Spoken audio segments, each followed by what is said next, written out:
Hello, folks. Hey, Gemma. Glad you like the preview thingy on the left. I think I have it here as well. Hang on.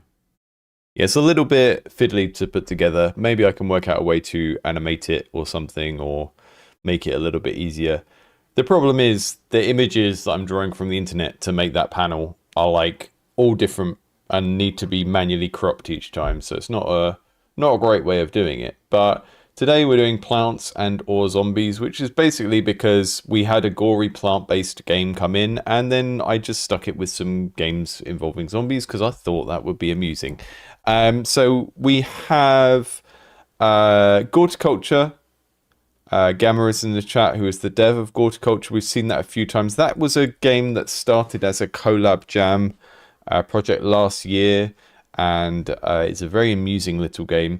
Going to be kind of working through the single player onboarding of that. That has just sort of made its way over onto Steam. I think this is the first time I'm playing it from Steam rather than itch.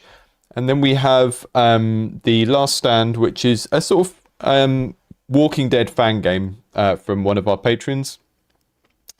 Interested to see how that plays out. It's kind of weird getting sent fan games. I've had them sent in on the main like public playtest list before, and I haven't played them because it's kind of like, what can you do with it? It's like a hobby project. It's not necessarily a commercially viable indie game if it's based on another IP. Still worth a look though, because we can also just kind of like look at the game and look at how it kind of fulfills the zombie fantasy aside from anything to do with The Walking Dead as a property, because you can kind of make something that starts as a fan project of something else and then reskin it later on. And then at the end of the stream, I will check out Death Candle, because that has been on the waitlist for forever and is a loosely zombie themed game, although it's more that it's kind of based on COD zombies than anything to do with real zombies. So, yeah, I mean, having people send me the pictures doesn't actually make the workflow of putting them on the stream any easier, unfortunately. It's more just to do with how fiddly Streamlabs is. Here we go. Okay, so I'm going to check out, well, let's do Last Stand first. That's a patrons game. Thanks for supporting the channel. Let's have a look at that. And then we'll do Goreticulture, and then we will do Death Candle. Slightly different order than I had planned, but seeing as both the devs of those games are in the chat today, let's start with those.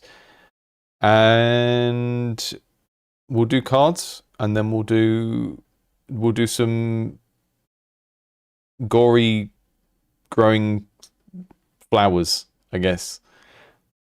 So yeah, occasionally I've been sent sort of like fan games based on other IP. I haven't really scheduled them historically. See, here we go. This is a not-for-profit fan project created for portfolio and educational purposes. Great. But I mean, a lot of the time on the channel, I'm sort of trying to like review things in terms of like, how does this work as a commercially viable indie game, right? And this kind of takes it out of that territory. But that doesn't necessarily mean that there might not be some kind of game design here that you could reuse for something else. So let's see what the deal is.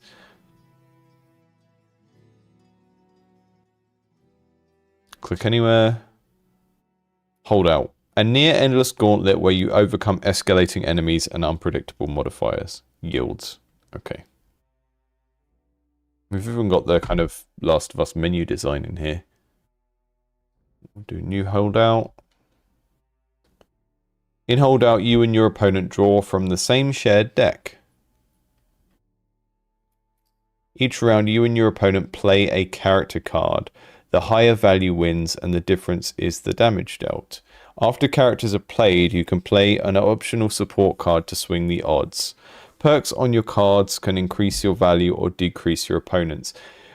One of the things I want to think about as we're playing this that I think is relevant to a lot of kind of digital games that are based on card games or board games is what's going on here in terms of symmetry, right? Because the way that this has been presented already in this tutorial is we're going to be doing something that is synonymous with what the opponent does, right? So when you make a digital card game, You can make something that is designed around being a single player video game, or you can make something that is meant to replicate two people playing a card game against each other where everyone's got the same stuff or everyone's got the same mechanics, maybe different content, right? So if I play Hearthstone or, you know, Magic the Gathering Arena, I'm playing a game, whether it's against an AI or a human, where there's like a symmetry in the game. Even if we have a different set of cards, we have the same rules. Whereas something like Roguebook or Slay the Spire or any of those games has been built from the ground up to be a single player game. And there's lots of reasons why you might want to do that from a production standpoint. Like, you know, the enemies in Slay the Spire don't really have to have any kind of reactive AI. They just have a set of moves that they cycle through, kind of like the enemies in old sort of JRPG games, right? In old JRPG games like Final Fantasy VI and stuff like that, the enemies are just doing a set of moves. And they might have certain conditions that trigger certain moves, but they're not really having to, like, play the same game as you against you, right? Whereas in something like, well, what I think this is going to be, we're having to actually model an opposing player playing a card game against you. And then that introduces a lot of work for you as a developer because you've got to make them smart. But it also might introduce work that doesn't really go anywhere because the kind of a lot of the gameplay in those games comes down to like reading your opponent and stuff like that, which isn't very satisfying to do against a computer anyway. So I'm not necessarily preempting this as a problem that this game is going to have, but it is something that kind of I think you need to think about if you're making video games based on card games, based on board games. It's like, is there a value in having a single player game that is like a simulated duel against another character if the game is never actually going to be played as a real two-player game against other human beings? I think that's a thing worth thinking about. You are all set. That's everything you needed to get started. So we're going to draw, and then I'm sort of a little bit confused about how the ownership of the deck is going to feel if I'm just kind of drawing cards and deciding what to do with them from a deck that the opponent can also draw from. Marathon, Iron Skin, opponent character values can't be reduced below 0. Playing a Jackson card with a non-backfire support gives a random card in hand. Pick an allegiance. Okay, false colors, shared supplies, just cargo. So we've got Jackson, Seraphite, Firefly. So those are factions, right? So Jackson allows us to boost our own cards by playing other Jackson cards. Seraphites are like sneaky, so they can be played as any faction. There's like a wild card thing. Firefly, a played Firefly gets +1 value for each card type in your hand that it does not share. So Firefly is about having a diversity of things that are not the same type, I guess. I'm gonna go with the Fireflies to start off with, and let's just see where we go. So we draw from the same deck, we get some stuff. Then there's places on the board to play things into, and they're going to play opposing things. So I guess we've got like human cards that we want to win, and we've also got zombies, and we're playing them together, which is a really interesting concept. My immediate reaction is that in these games, to me, like dueling card games, CCGs, are about like the satisfaction of seeing a deck that you've built do something as you pilot it. I'm not necessarily that interested in the piloting of the deck on its own. Like if you lent me your Hearthstone deck to play a match, I might go, oh yeah, that's interesting. But the thing that would make it interesting would be spying on your deck so that I can work out how to build my own. These games without any form of like pre-construction of the deck or building it as you go along aren't so interesting, because for me the piloting of the deck in combat is about testing what you've made. Lots of lovely little UX UI stuff here though, like that kind of bar that comes down the side, and although it does hide that. So we've got a 3. Crafty, Survivor, Firefly. Eugene, Tommy. Survivor, Firefly. So I'm just going to play a Firefly somewhere.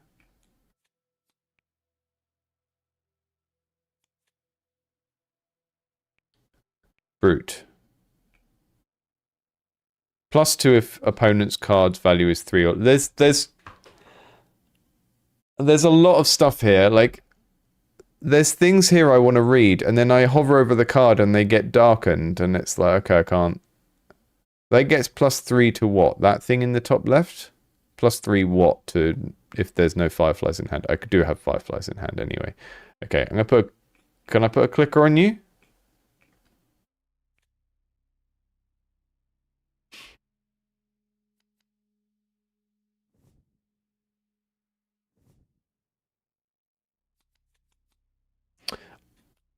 I'm not sure I understand.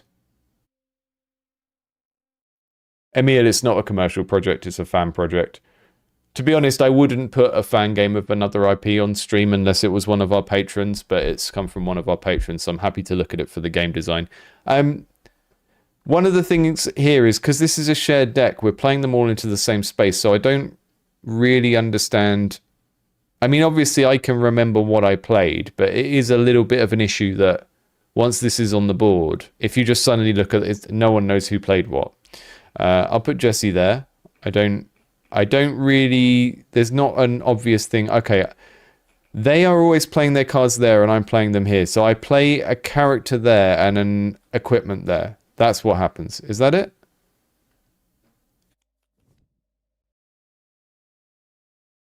And then there are turns like, oh, it just closed itself down.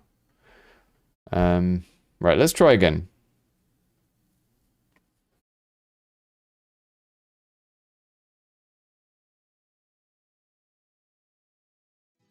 Yeah, each turn is a character and a mod. And the slots on the left are the ones that I play into, although that's not super it's not super obvious, sorry, it's interesting. I think if you're like clicking and dragging cards and there's spaces you can and can't play them into, we need to kind of make that more obvious, because you would have seen then I was like trying to drag the character onto the character I was attacking with them and stuff like that, because there's no like obvious affordance when you're like clicking and dragging the card from your hand. There's nothing to hint this is where you put your cards. There's those icons that sort of show what the space is for, but we're not like darkening the spaces where they can't go, for example. Okay.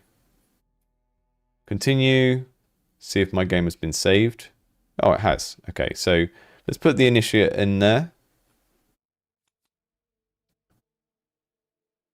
So that's not an interesting turn because I'm not reacting to anything. All I'm doing is putting stuff down from my hand and hoping for the best. So that's not an interesting decision. So we end turn. Something happens. I guess it's to do with the power in the top left of this, but I'm not sure. Right, there's Ellie. Okay. I'm going to eat Ellie with a clicker. So this is a slightly more interesting turn because I'm responding to something they've already chosen using my stuff, right? This is why Slay the Spire has those enemy intents, because guessing what a computer is going to do is not really a fun game, right? I may as well just be sitting here with a set of dice and saying 4 and then rolling the dice and seeing if I get a 4. That's not really an interesting activity. It might be if you're a small child, but it's not an interesting activity when you're an adult and you understand how randomness and stuff works. So on these turns where I play first, I'm not sure I understand the decision space enough, right? And this isn't necessarily a problem with the core of the game, but maybe how it's taught. But on the turns where I have advantage, I don't have advantage because I'm not responding to anything, right? And there's part of this is that there's no permanence in the board state. So in card-based dueling games, usually you're fighting for control of the center of the board, and then if you have control of the center of the board, then you go face and you damage the other enemy. Because there's no permanence to what's on the board and it's just playing a different thing each time, it basically becomes a trick-taking game. And on the turns when I go first, it's like, well, okay, I don't know what they've got in their hand. So equal value and +2 if opposing card is one of these things, defensive or whatever that is. And then so do I still get to add that? I don't know what that does. Yeah, we've got like this value in the top left, which I think is just like the pure power of that thing. So I'll play Rat King against that, and I guess it's going to win because that's 8 versus 4. This is who I'm playing against, and this is me, I guess. Okay.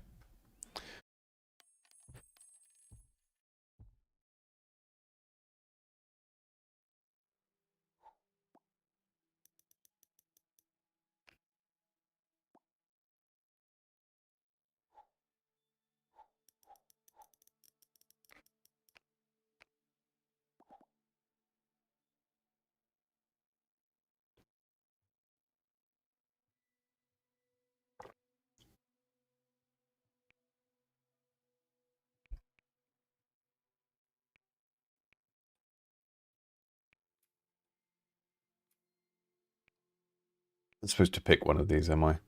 Your support cards never backfire. Your player character card can't be reduced below its base value. Opponent wins streaks, gain it. A lot of these are just a bit too kind of conceptually difficult for the game is quite abstract in terms of how the numbers and stuff work. You know, we're talking about value. There's nothing for me to anchor what these words mean in. They're not called things like attack, for example. And that means when you're presented with like 3 choices of upgrades, and I read them all, and they're like all things I don't really understand yet at this point in the game, you got like a little bit of a problem. Okay, so Brute is an aggressive Seraphite. Okay. That's like those sort of neo-primitivist people that show up, right? Okay, so +2 if opposing's card value is 3 or less. Okay. But if the opposing card's value is 3 or less, why would I need to +2 to 5 if I'm already at 5?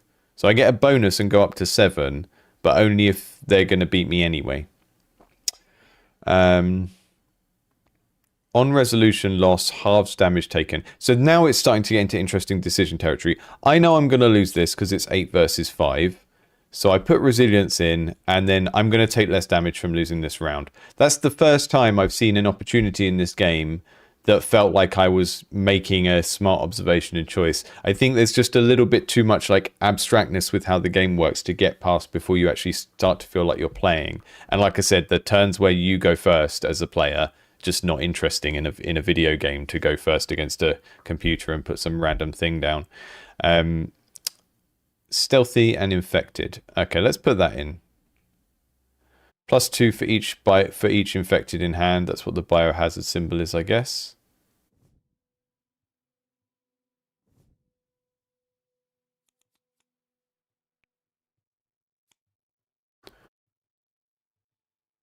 Kale's Bricks perk weakened Brute by 2. Kale dealt. I'm not sure how they got their value up to 9. That's what I'm looking for there. Stacked odds modifier activated. Kale dealt 1 or 2. Yeah. Oh, Kale Soldier gained 6 from their perk. Okay. So some of these occurrences, like when an enemy perk is happening and stuff, quite hard to see what's triggering those as well. Isaac. Okay, I'll put the heaviest thing down that I have on the board because I don't know what they're going to play. And then I'll do that. That's +3 to a random character card in hand. So that will, any of these is going to have +3 for the next turn. Starting to get a little bit more of a feel for it. Okay, Abby, +2 if opposing card is whatever the aggressive, and +1 if the opposing card is a zombie. So I'm going to go for Emily because she is neither aggressive nor a zombie. And they're doing a smoke bomb. I could put a supply cache in. While in hand, gains an additional +1 every round. Okay, we'll leave that for now. Keep that in hand. So I like stuff like this. I like the fact that we can kind of like hold on to cards and build them up. That makes sense. Let's put a clicker down. Drawing from the same deck makes thematic sense in this kind of setting, whether it's like Last of Us or Walking Dead. That whole like the other humans are just as dangerous as the zombies thing. This kind of mechanically does that quite well. My problem is that I really really struggle to see the appeal of a card game where the game is just there to sort of where the kind of is just kind of like playing a predetermined deck. I find that really really difficult to get into or to kind of understand what someone would get out of it. And for me, that's because playing dueling card games has always been about like the strategic creativity of building and testing the decks. And that's not the same for everyone, right? If you look at the player profiles that Wizards of the Coast give to different Magic the Gathering players, there are people that are just interested in trying to win. But that's one archetype out of 4, maybe. And the problem is, if you don't have the theory crafting, like what should I put together in my deck side of things, you've got no one to like work out the strategy that the power gamer people then rely on to work out how to win the game.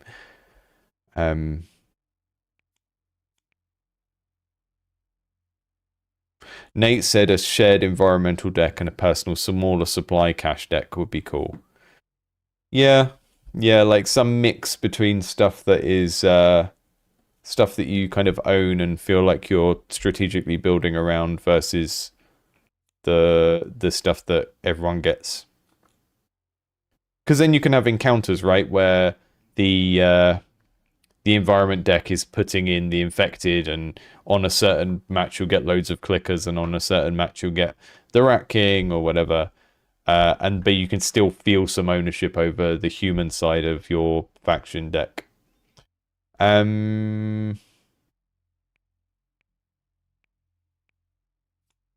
Shit.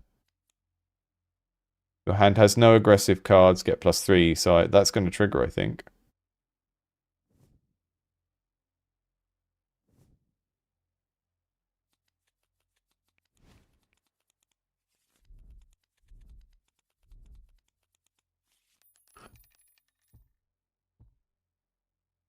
Right, continue.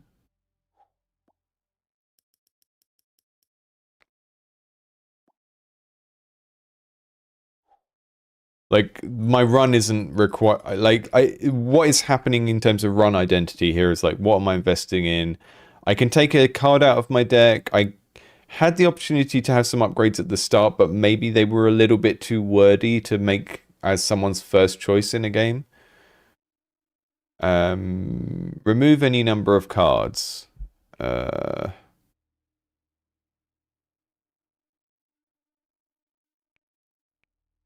Let's re-roll them. I'll lose some health to re-roll them.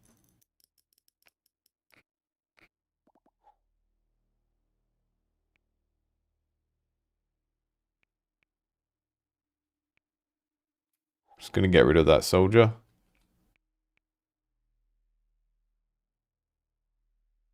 Okay, just play the biggest thing I can because I can't see what they're gonna play.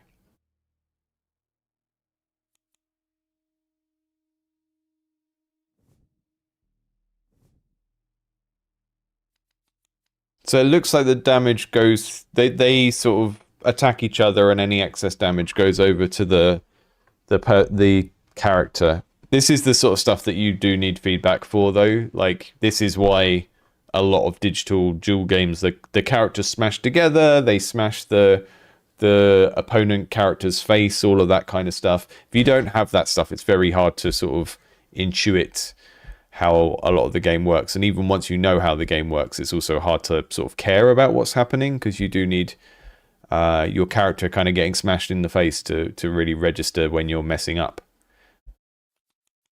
It's all of that emotional side of teaching a game, and something being a bit abstract and being cards doesn't sort of absolve us of the need to do that. That's why, Magic Arena and Hearthstone and stuff do those things. It's not just to make it exciting, it's because it kind of helps you understand the stakes of what's happening. Okay, I just got whacked in the face. Was it a big whack in the face or a small whack in the face? As soon as you've got that feedback, you can start to like tune it and make things feel bigger or smaller than each other as well. Gains an additional +2 if played with a character card that is whatever the barbed wire is or the tools thing. I don't have either of those on her. Prevents opponent from playing a support this round. Backfire chance 20%. I'm just going to go with that for now. Sorry, Yara. You're going to die, I think.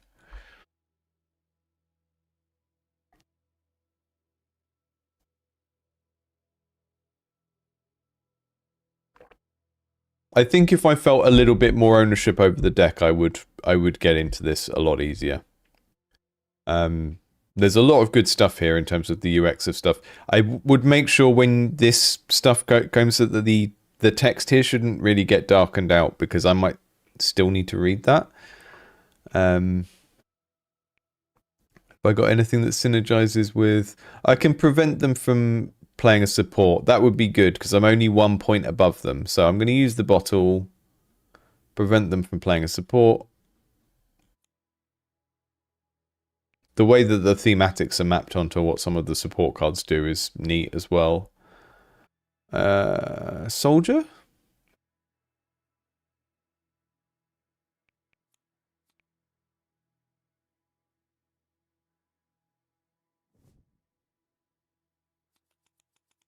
But yeah, it does feel like I'm playing a kind of computerized single player version of something that's supposed to be played against another person. Rubber duck.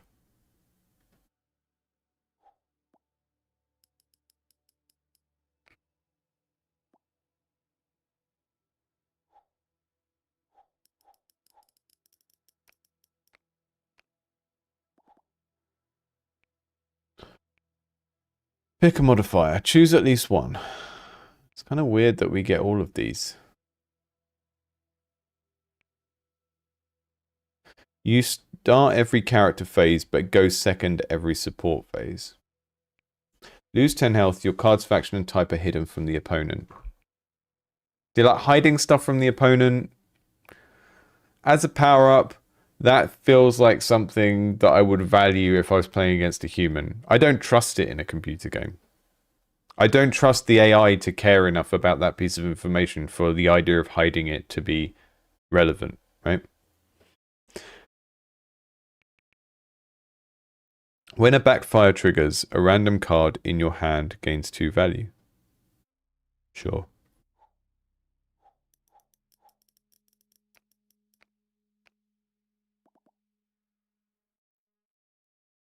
Pick an allegiance.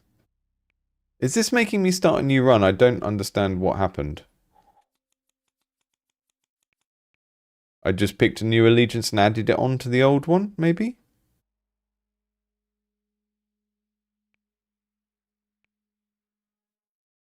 Played Fireflies use the highest base value among non-Firefly cards in hand if higher. So if I play Runner, he'll turn to a 5 because Brute is a 5 and is a non-Firefly. Gains the value of all runners in hand and discard them. Oh no, that's not a Firefly, that's an Infected. I keep getting the yellow of the Firefly cards mixed up with the colour of the Infected cards as well. Unfortunately.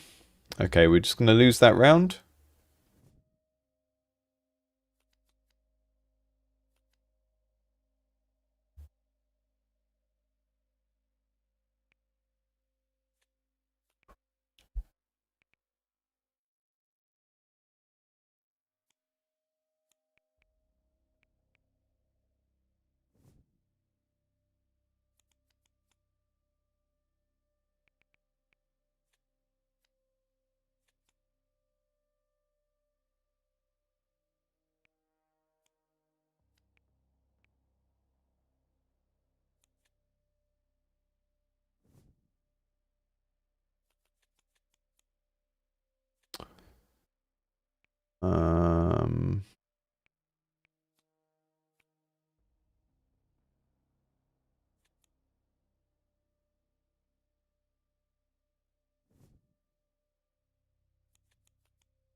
It is very cleanly presented. It does feel very much like we're putting the effort into simulating the card game rather than giving people like the vibes of the world, if that makes sense.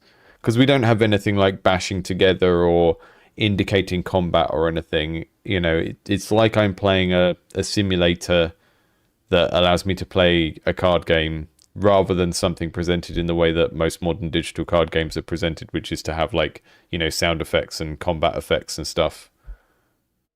Um,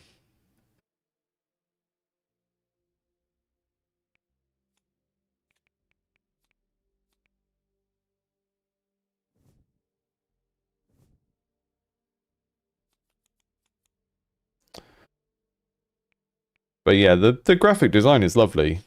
Um, it's not, it's just got, there's a couple of kind of big areas that just don't gel with what I would go to a card game to for in the first place, you know. It feels like a Yomi game, like a game that is supposed to be about like reading what your enemy's gonna do and stuff, which is a lot more interesting against a person than a computer. Don't feel like I feel like the moments where we get to like upgrade the deck or get a modifier, they don't feel like um they don't feel like I'm doing sort of like a creative strategy thing.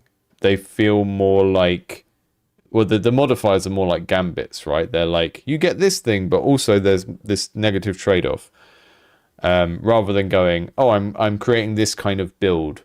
So we don't have the kind of like build craft type thing that people are usually looking for in these types of games as well. Um,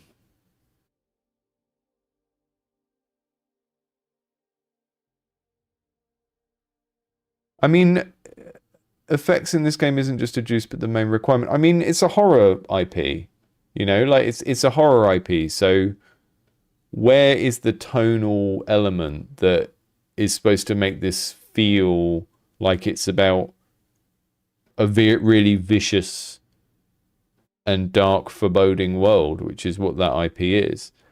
Um, you know, we've got all of the UI sounds that should exist for a card game. All of the cards go swish and stuff like that, and that lets you know what's going on with the card game. But where's the bit that lets us know what's going on in the fictional world that it represents? In which case, why is it The Walking Dead? Why is it The Last of Us? You know, we've used The Last of Us as a thematic anchor and for the names of characters and stuff, but there's nothing to indicate that this is like horrible mushroom zombies and people fighting each other.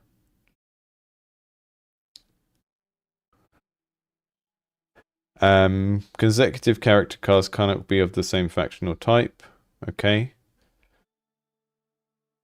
I'm getting a little bit confused with the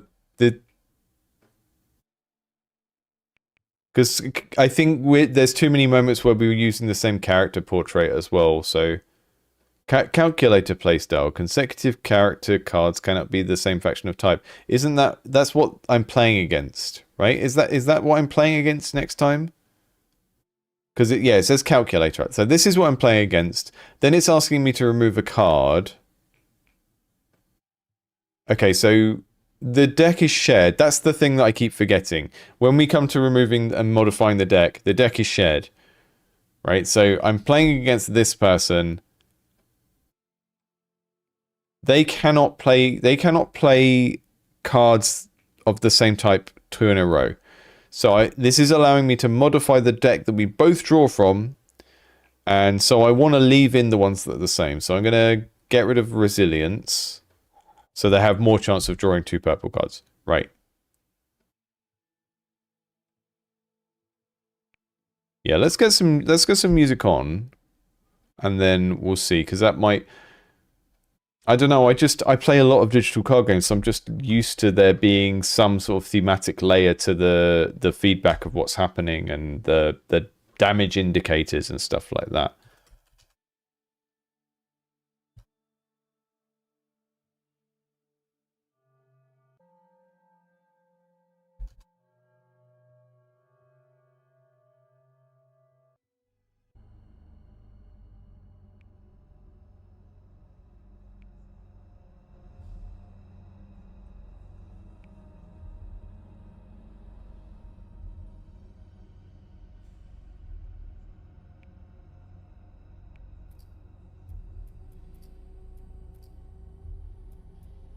So I've just put music on over the top because the music in the game is so quiet that I can't hear it at 70.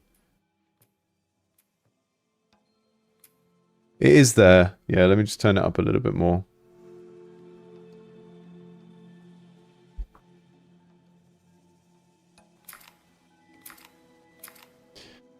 Yeah, so I think some of this is like there's interesting stuff in this game. Some of it doesn't work for me personally just because of what the draw of a card game is. When we're playing a card game and it's like, I've got an army and I'm going to fight you. To me, the sort of creative and strategic aspect of like that being my army that I put together and thought about or decorated is the appeal. And that doesn't matter whether it's cards or Warhammer or whatever. That's the appeal. That's not the appeal for everyone. Some people are quite happy to sit down and play a dueling card game with cards that they didn't put together. But you do lose a big portion of the audience for these things if that is not part of it. And like some people said, you could mix the things together. You could have a shared deck of items and infected, and then have a predetermined deck that you build up of your faction. That would be one way of handling it. But then the other thing that's just not working for me is there's a reason why these games are kind of laid out the way that they normally are. We have a board that we're vying for control of in the middle. We have our cards in our hand, and then there's usually the idea that the character you're playing is like down here or up here, because that's where you would sit at the table. And in a digital game, that's where the damage goes when characters fight and the damage goes through, or when characters or spells target the character, and then you get the oof of like being hit in the face. If you don't have that, it's a little bit, it's kind of like, feels like a little bit of an afterthought that it's over here. Yeah, so I think once you understand how this core gameplay works in the center, it's reasonably interesting. I find it a little bit of an annoying piece of friction that I've got a handful of stuff and I don't know what it does, and I need to like manually go through them like this to read them all, because you've done this thing of like trying to hide the text until we hover over it. There's something about that I find a little bit annoying, because we've got all of this space and these could be twice as big and I could just read them. I don't know, there's something there that's bothering me as well about the UX of that. That gains the value of all runners in hand and then discards them. So we're going to play a runner first round, because that's going to turn into a 4.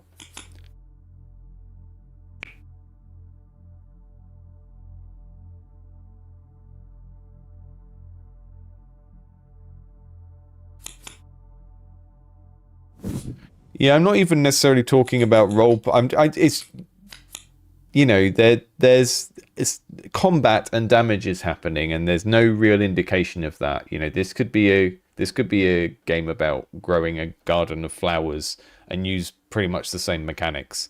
Oh, my garden of, because there's nothing there to sort of indicate that this card beats this card. You know, it just, the numbers change, things go away. Numbers change, things go away. Right? That's kind of what I'm getting at.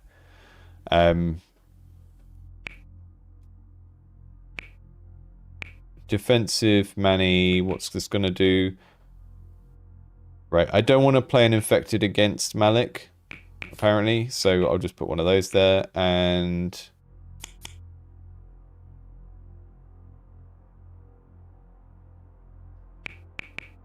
Rage, while in hand, gains an additional +1 after every round you win. Well, there was no point in them playing that because it costs 0 and they should have just kept it in their hand for as long as possible. Maybe they were trying to... See, now I don't trust the AI I'm playing against because it seems dumb. I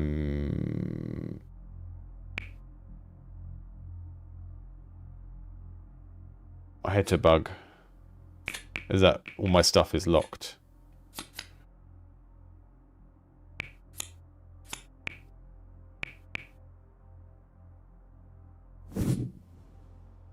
That backfired. Didn't do its thing.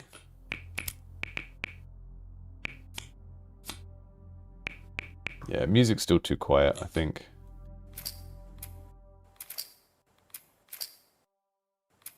Lots of very loud UI clicky stuff.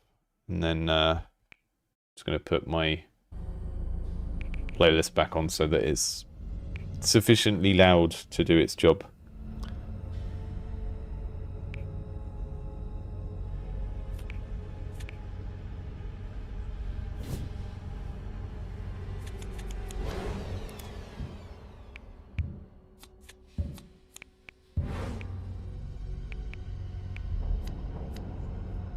Yeah, not sure why the locking is happening, so I don't have a...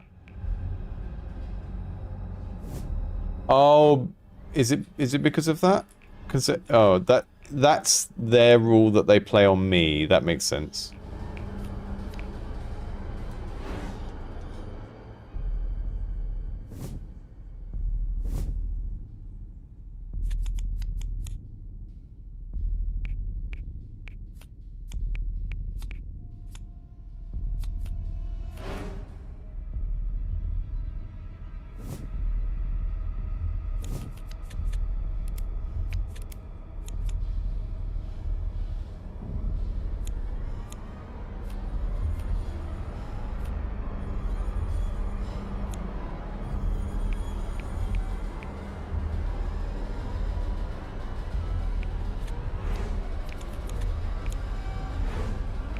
Can't do anything.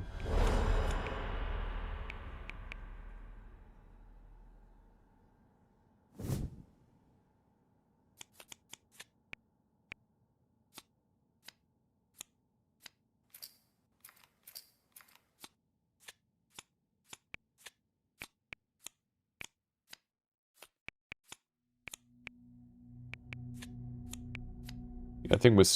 No, okay. I'm just trying random stuff at this stage now.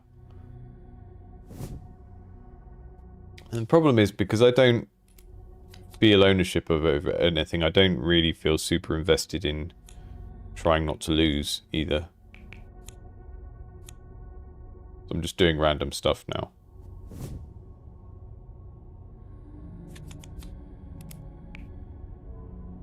If Yara or Abby are in hand, +3 if no thingy in hand. Okay. Isaac?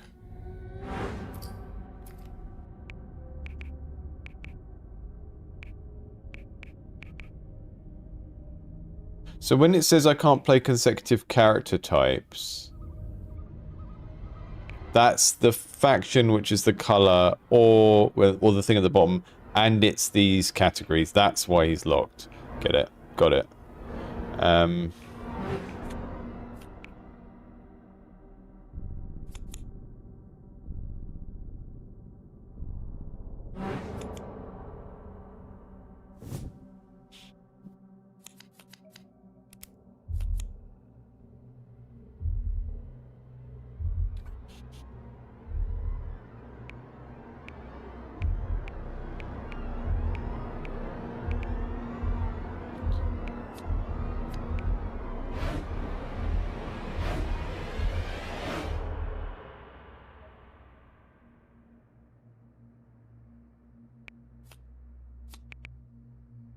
I think the random clicking that I'm doing as well is also just rules fatigue. So there's two layers to this for me. So one is that the text on the card is hidden until I look at it.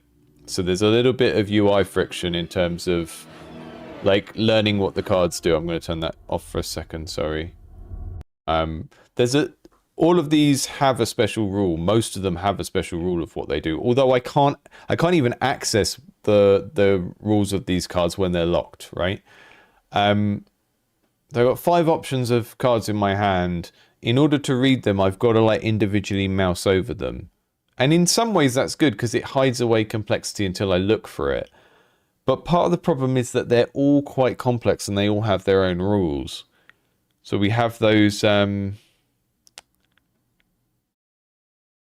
It creates quite a lot of drain because it's very rare that there are any rounds where it's just like, oh, I've got this, it's 8.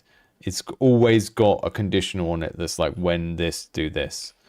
And that means it's very hard to like ever have a couple of rounds where you don't have to think at that quite high level of intensity of like going through and reading all the cards again. So I think some of this might just be down to like you know, it's your game, you've played it a lot, you know what these do without rereading them every time. But because I'm not building the deck, I'm not invested in like learning what all the cards do as I go, right? Whereas in a deck builder, it's like I start with 10 cards in my deck or whatever. A lot of them are the same. A lot of them do a very basic thing. And when we do add complexity to the deck and we get cards with more complex rule text, I'm adding it from a menu between combat. So when it shows up in combat, I'm like, oh yeah, I remember what that does because I picked it.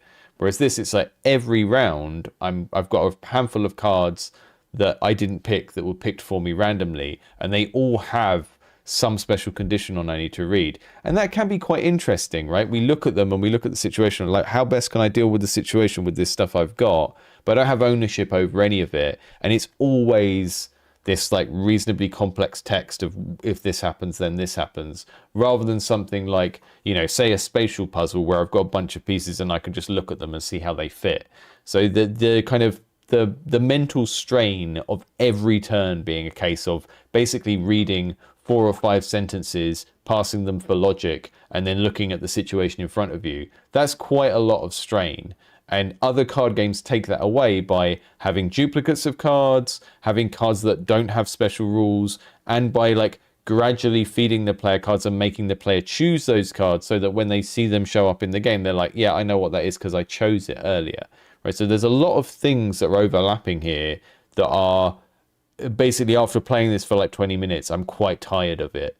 And I don't feel invested in going forward because I don't really understand what my motive is supposed to be for playing this game. Obviously, I'm supposed to try and get good at it, but I don't want to. Right? I'm not investing anything that I earn from winning in this.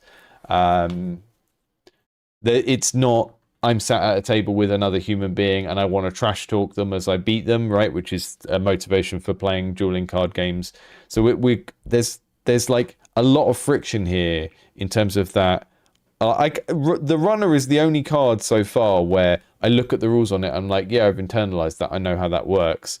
But now that I know what the runner does, I have no way of like ensuring that I have more runners in my hand, right? So there's a tactical choice of like, okay, I understand that the runner benefits from having other runners, but we don't have the strategic choice to make myself have more runners. So that knowledge is now kind of a bit pointless, right? If you think of CCGs where you build your own deck outside of the game and then play against people, and deck builders where you build the deck as part of the game, they are about building and piloting. And the building is strategic. The building is like, I want my deck to have a lot of this stuff in so that it works well. And then the piloting is, in this situation, as I draw my cards, what am I going to do to best? And there's like a back and forth between the strategy of the building and the tactics of the piloting. This is all tactics. And that means I get this kind of frustrating situation of like, okay, I've learned what one of the cards does now. I know what the runner does. I can't really do anything with that information. I've just had a bad turn where I've drawn one runner. I guess I should hold on to that because its value is going to increase if later on I get more runners. But it's not like I can build an infected deck around having loads of runners or something like that. We're going to put the clicker down. So the clicker has 5 power. If I win this, which I should do unless they have a good support, then it's going to do an extra -2 damage to Ali Ross. So let's do that. They swapped it for a horsey. I don't know how you did that.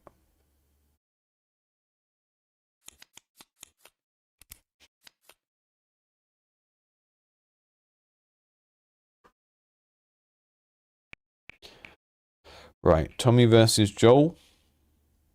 Do you have a perk? Oh, +1 for each of those guys in hand. So I'm going to nullify your perk. I can't do that yet. I'm going to do Joel and the smoke bomb.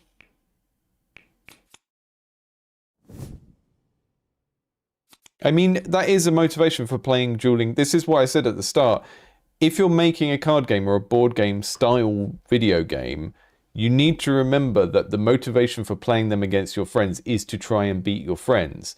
And trying to beat the computer at something, it can be satisfying, but it's not necessarily satisfying enough to justify building a whole AI opponent in a dueling based card game. And that's why things like Slay the Spire don't do that. They have a much simpler enemy that's just like an amount of health and a set round of like 3 things it does each turn or whatever. Okay, Lev, I'm going to kill you with Abby. Okay, I'm going to drop this now because we're hitting quite a lot of bugs. So, interesting one. I think, you know, by all means keep going with it. I do think you need to incorporate the like fiction layer into the feedback of the game. Like, if these are characters fighting, make it feel violent. Make it feel like stuff is happening that is related to the fictional world they're in. It's hard to really... You know, when you play a video game and a character that you control gets hurt, you're supposed to feel that. You need that emotional layer of, like, I'm losing the game. And part of that is to do with something called, you know, let's say you've made a video game, and when you die in that video game, it comes up with a big "you failed, you've died," and there's a sound effect and there's like sad music. Great, we know that we're not supposed to die. But if every time your character gets hit, all that happens is a number goes down, that's not emotionally teaching you how to play the game, right? So there is some, and that's the same with rewards as well. If you make a big thing out of like a player going up a level in a game, that's a good thing to do. But you should also make at least a slightly big deal out of all of the little bits of XP as they go there, right? So when we're damaging the enemy in this game, we need to feel that as well so we can get a satisfying thing. In psychology, there's something called the goal gradient effect, which is the idea that people are more motivated to reach a goal if you break it down into small parts, right? So when we're trying to emotionally reward or punish a player in a game, by having a win condition or a lose condition, there should be lots of little steps along the way that make you go, yay, or ow, right? So if I'm getting closer to winning because I'm damaging the enemy, I'm damaging the other player that's supposed to be like a character on the other side of the table, we need to feel all these little incremental wins of like every time I win a round, what is happening to like let me know that's happening. If it's just a number changing, we're basically in like, I'm playing a spreadsheet territory and not playing a video game.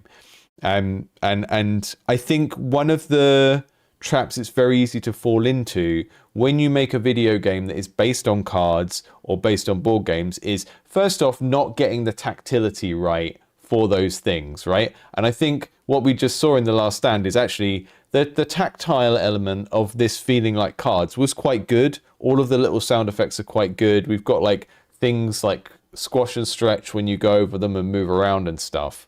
But then there's also this other layer of like, you're not playing this with other humans now who can go, oh, I play my goblin, oh, I lightning bolt your goblin, and then like the emotional layer comes from like the tension of playing against another person. That's not there anymore, and that's why games like Hearthstone have the pawns on the table bash into each other and go crunch and go oh and stuff like that, because you do need that. And if you've got this kind of war of attrition where my little minions are fighting yours, and then, you know, when I lose a round, my character takes damage, you do need all of those little bits of feedback, because otherwise the motivation to try and win or the motivation to try not to lose is not going to be there in people. You're making it into like a purely intellectual thing rather than an emotional thing. And it's a bit of a trap to think that a video game that's based on card games or board games, because it's like you know, this kind of slow thinky type of game, that it doesn't need those like emotional hooks that all video games have, because we're not playing it as a social activity with other players, which is what makes up for the lack of that in board games, you know. And obviously the tactility of like handling pieces of and rolling dice and stuff like that. So lots of things to kind of think about there. Lots of good stuff in that game as well, but I do feel like with those types of games, if you don't have the kind of strategic element of like, I planned and built this thing and now I'm seeing my engine run, if you don't have that, you're losing out on a big part of the power of the... Like, I've got a Keyforge deck, never played Keyforge. I have no motivation to play a CCG with a bunch of stuff someone else gave me. It's just not there, you know. The ownership part is so important for me and lots of other people. Okay, we're going to check out Goreticulture, and also while that is loading, because it's going to take a little while to load, it said first time load takes a little while. Gamma said, I would appreciate some Steam page feedback. Okay, so I don't know how the game itself has changed on this one, so let's have a little look.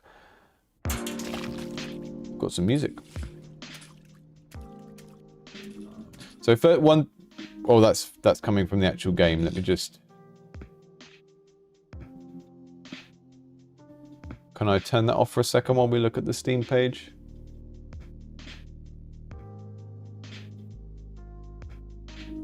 Okay, I'll leave that running for now. Go to Steam. This is the trailer. I'm just going to close the game for a minute so we get the actual sound from the trailer. There we go. Go back.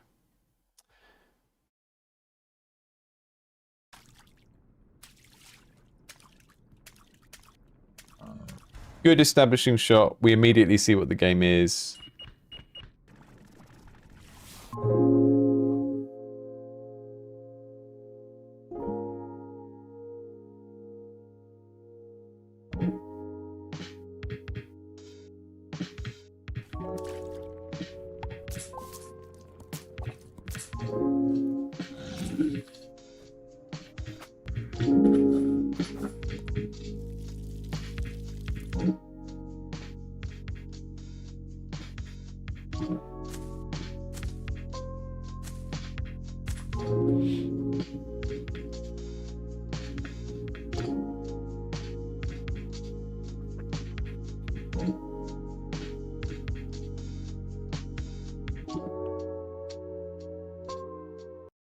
I think there's a lot of good stuff here.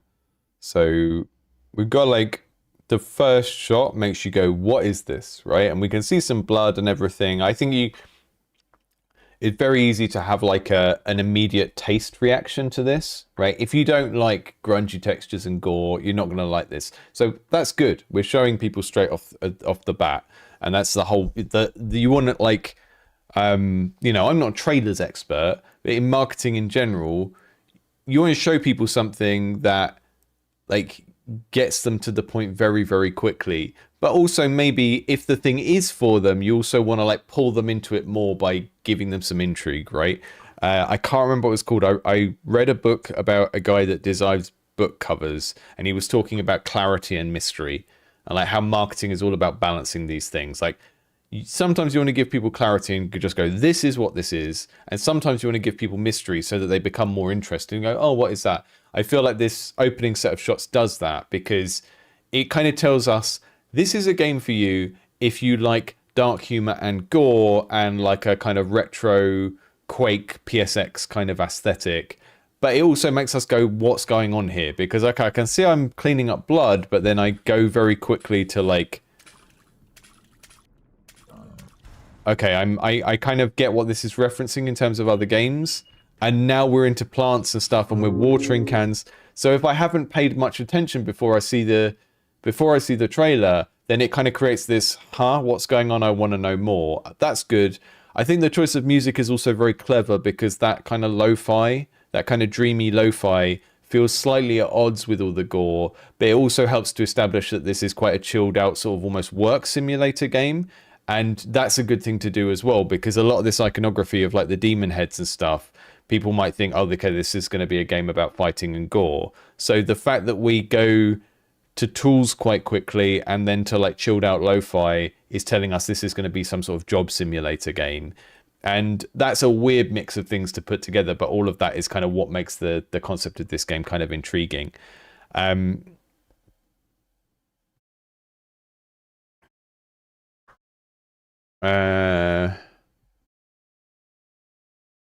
Right, so let's have a look.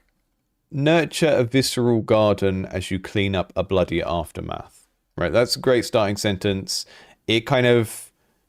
This is how you should write marketing copy for games. It's emotive, right? Nurture. visceral. These are emotive terms, but it's also verb driven, right? So we're nurturing and we're cleaning up. Those are the things the player is doing. Cleaning up is like the micro game loop of what we're doing moment to moment, and nurturing the garden is the bigger game loop of like the goals. So we've got a reward investment loop, right? We are cleaning up a bloody aftermath. That's like our little job we do, and then the reward we get is to grow the garden. And the doing words in that sentence are nurture and clean. And nurture is an emotive word as well, right? Care for, look after. It kind of ties into this kind of sense of like, I'm going to be like looking after something and making it better. And it's quite emotive. Visceral is also an emotive word as well. Bloody is also an emotive word, right? So we've got a sentence here that is quite, how do I say it? It's very descriptive of the game. It's not lying to us. It's telling us exactly what we're doing in the game, but we're making it sound quite emotive. It's quite hard to write with emotive language. One of the worst things you can do is like compliment your own game. Like sometimes I see people use terms like beautiful or amazing or something in their game description. That's not good because it just looks like you're tooting your own horn. But saying something like visceral is like describing a particular aesthetic that the game has, which is good because it's emotive. Mop, water, and shear your way through retro levels. Earn perks and grow helpful plants with blood. Combining cleaning and farming. Goreticulture is a simulator unlike any other. I think retro levels, maybe we could think about making that sound a bit better, because retro doesn't really mean anything in its own.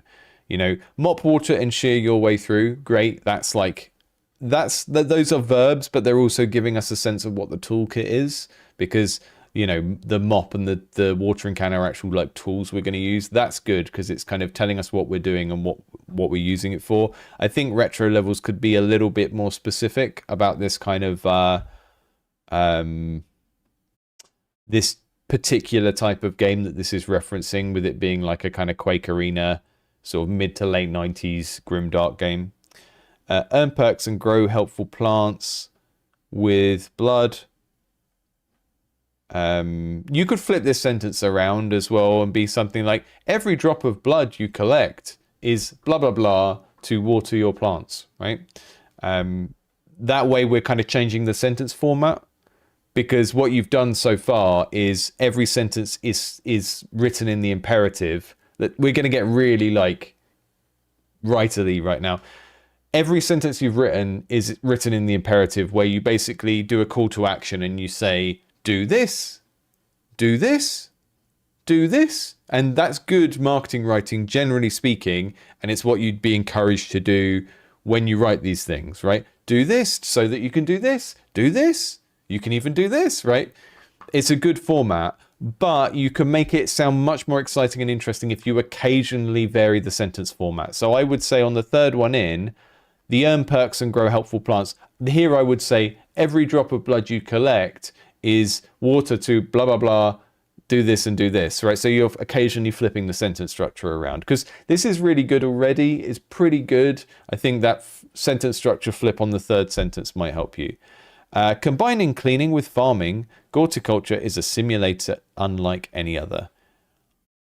I feel Goreticulture is a simulator unlike any other. I mean, maybe we could call it a job simulator specifically, because this is getting into like power wash sim territory. Goreticulture is a job simulator unlike any other. I feel like combining cleaning and farming is a little bit clinical and dry. And I know we're probably spending too long on the wrong bit. Everyone always goes, oh, why are you spending so much on the copy? Like, people don't read it. People in general might not read it, but I think maybe like the people you most want to buy your game are the people that do care about this, like the people who are like journalists and stuff like that. Earn perks and grow. Yeah, combining cleaning with farming, Goreticulture is a simulator unlike any other. I think calling it a job simulator is a good idea. I think maybe trying to tag this off with some sort of witticism, you know, like I can't really think of one, but you know, like a little pun, like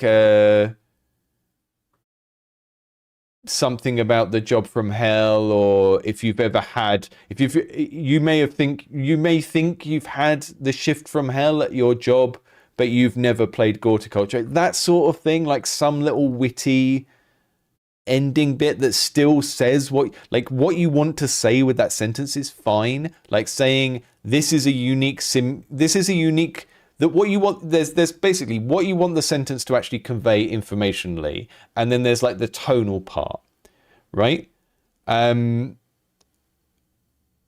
So what you're trying to say with this sentence is, if you like job simulator type games, you'll like this. It's got cleaning and farming in, but there's nothing like this. It's kind of different. It's tonally different, right? So we can say that, but we can do it in a way that conveys the tone of the game, which is this like dark comedy. So if we said something like,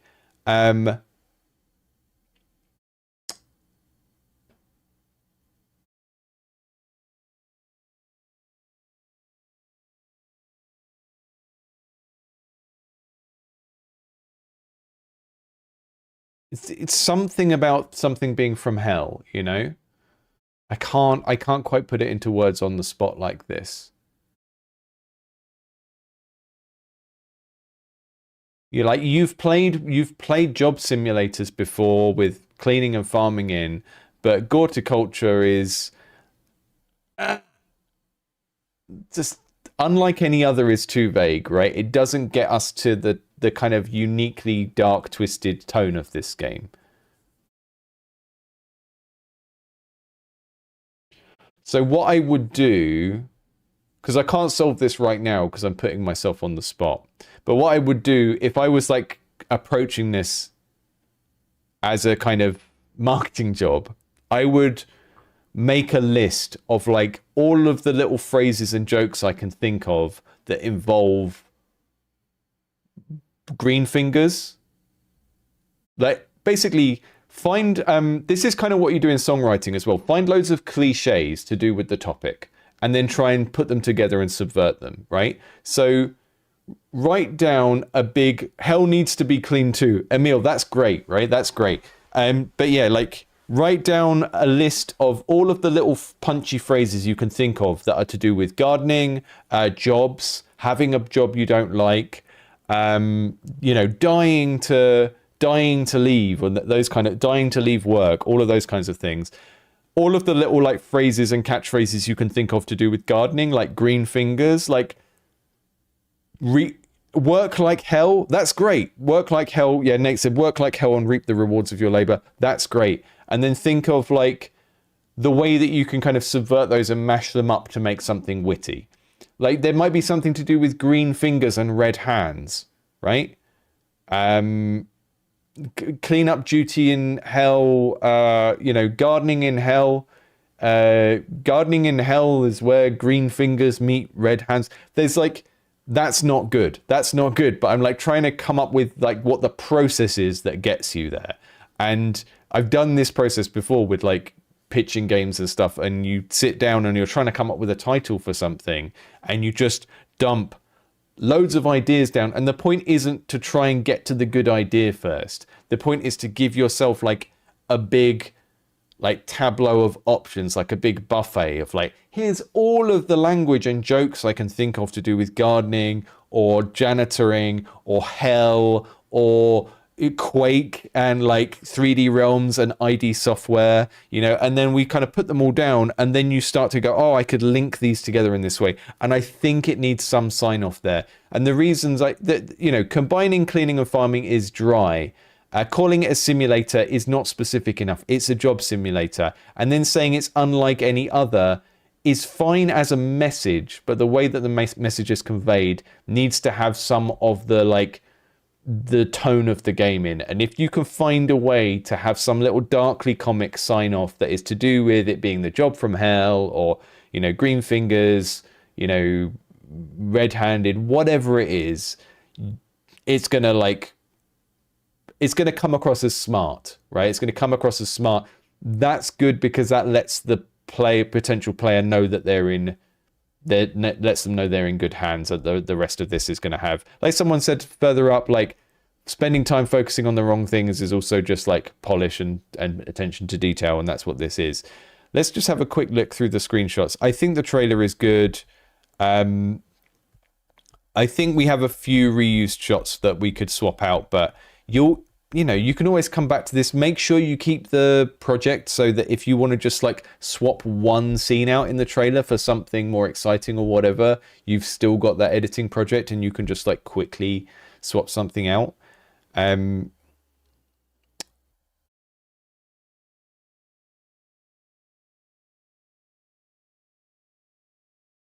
I don't think it is in a rough place. I think it's hard to convey it to people, but there are plenty of people that like dark, edgy things but want to play something casual and easy, you know?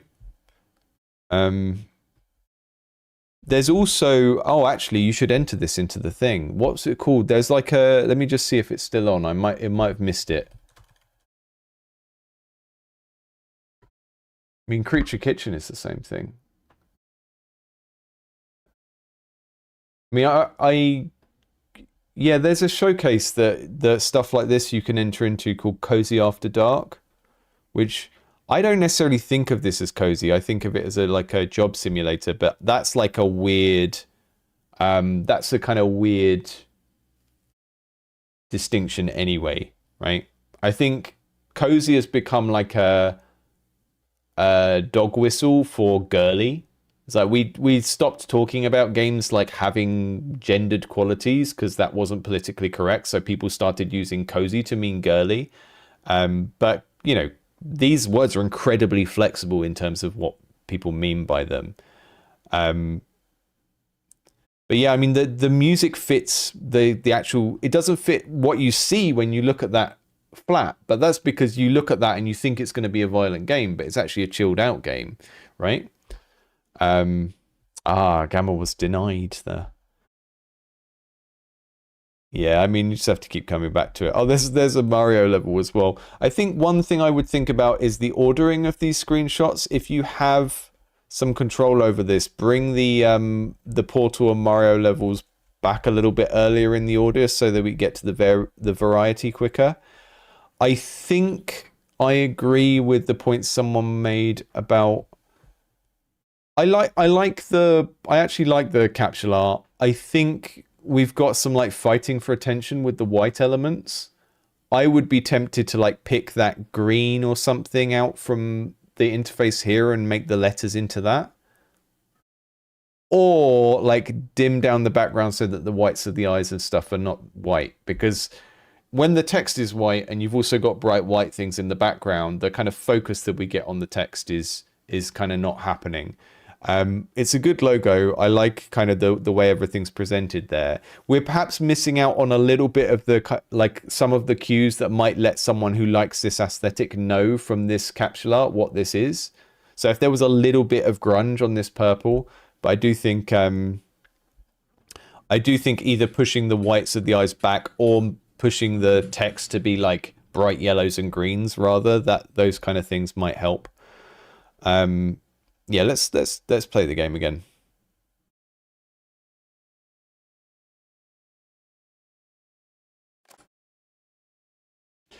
Creature Kitchen is a difficult one though, isn't it? Because you are still fundamentally looking after things in that game. It's focused on like caring for the animals, and we are doing that here, but we're doing it in more of a power wash simulator type thing.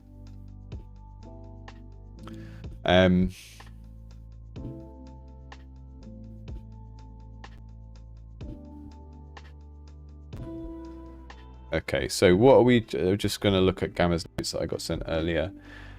We're focusing on single player for now. We've redone the tutorial, not as guided as pop-ups, but yeah, okay. So the tutorial before was like lots of walls with lots of text on. And the issue that I had with the tutorial the first time I played it was that it didn't really like make you have to do something before you moved on. And it was just like telling you how the game worked. The hallway of help. I think there is maybe a music direction for this where you can find chilled lo-fi that is slightly more unsettling. You know, if you think of the Moon track from Hotline Miami that is used in the in-between levels, the story levels, that to me is like chilled out, relaxing kind of stoner beats, but it's still a little bit trippy and unsettling. And I think if you can find something like that, then it would be perfect.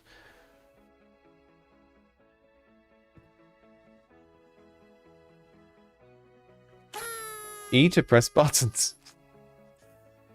That's how you press buttons. Jump with space.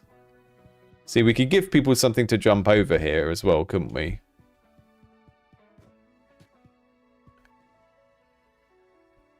Right, we can press F to just pick stuff up without actually putting it in our inventory.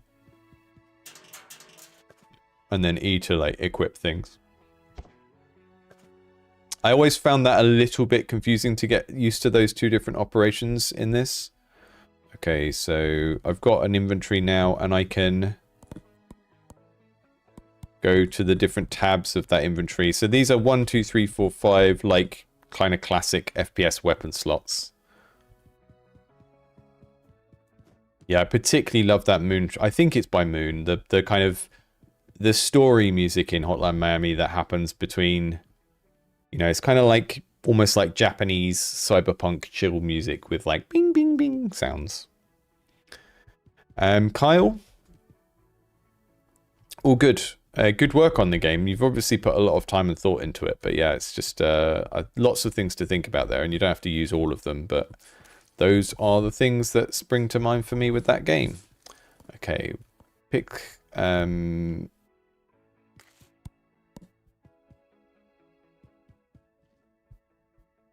we get some sponges. Goreticulture, a cleaning game about growing plants on bloody messes. Mop up blood. Don't mind if I do. Oh.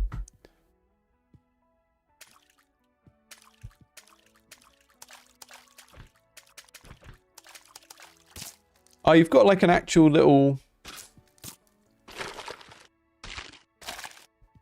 It's got like a little interface on the thing now. Mop up blood, wash the mop. Okay. So it's got 3 balls on it, and if I pick more up... That's a really good piece of interface design, because this was... I don't think this was in the game last time I saw it. That little kind of like... thing of yellow blobs, because it's quite hard to see the balls sometimes. So you're picking up sponges on the mop, these sponge plants, and now I've got that many, and I can mop up the blood, and they will turn red. It's giving me a mop up blood meter. Okay, so now the tutorial is actually giving us something to do, right? Great.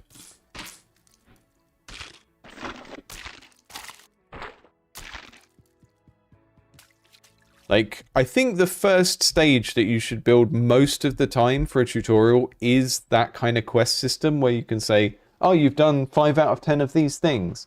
Because a lot of games are going to need one of those anyway.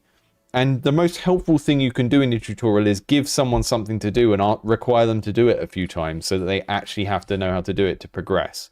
So if you're at that stage where your game needs to start to become self-teaching and have a built-in tutorial, do think about that. Like, the tutorial is not the pop-ups. The tutorial is like making the player do stuff so they understand how it works. So that little bar that came up and like required us to do some cleaning, that was good. I can have 2 mops. I can dual wield. I'm gonna load this one up. Well, that one is this one is full of blood now. Wonderful. Can I refill this?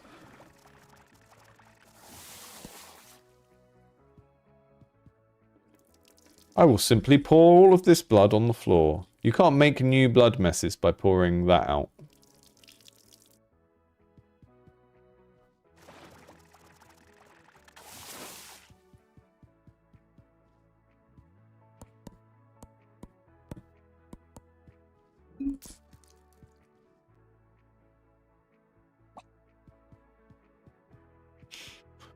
Clean silver doors.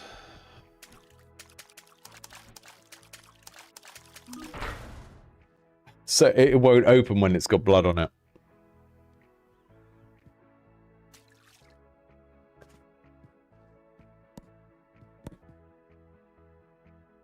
Plant seeds and water with blood. Okay. Your pockets are full. Drop with G. What's this? I'll plant it on a chunk. Beautiful. I feel like that when they grow, they need that kind of the sound effect I'm imagining hearing here, and it would have to be quite quiet so it's not too annoying. But you know, like if you get a balloon and you rub on a balloon and it goes, they need some sort of like stretching sound as they grow. That's very, very, very, very quiet. If you get really close to the plant, you can hear it go, and if you're a little bit further away, it's very, very quiet. That's what I'm imagining there. So we're going to water these. Oh, they have to be watered with blood. Is that right? So they take the blood out of the chunk, and we have to re-blood the chunk, and then the color of the chunk kind of tells us if it's got enough blood on it or not. I've got a bunch of seeds. I can replant them. I like this little kind of shaker device. You've really gone all in on like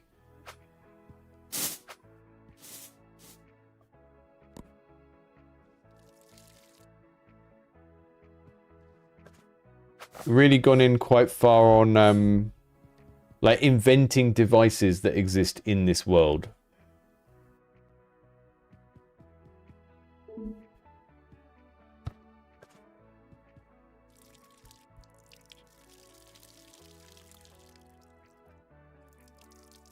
So you can see that the game is doing something good here, just by pure and simple fact that I'm like continuing to engage with the tutorial component before I need to move on, or like when I should move on.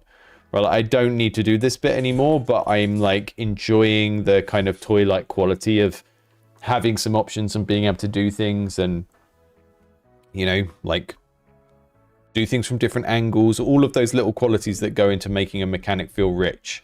Like, can I do this from a different angle and it will do it differently? These are things that I cannot put in my inventory, but I think I can pick them up. Yeah, I can. The golden shears turn plants into profit.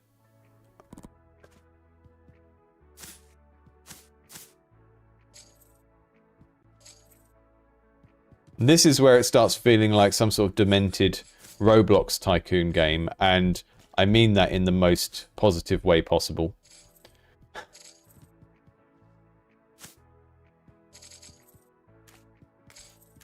Those are definitely more kind of Mario 64 than Doom or Quake, but that's quite a funny little meeting point, I think.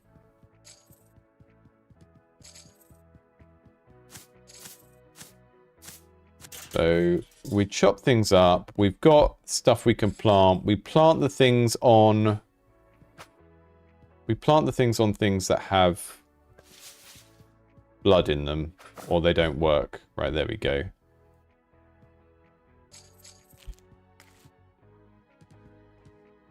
Hey, Pepper. Okay, that's got no.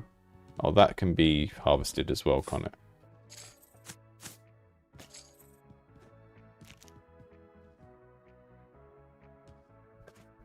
I have a sneaking suspicion, and I'm saying this now just as a sort of cold shot because we can kind of come back to it later and see if we think it's true or not.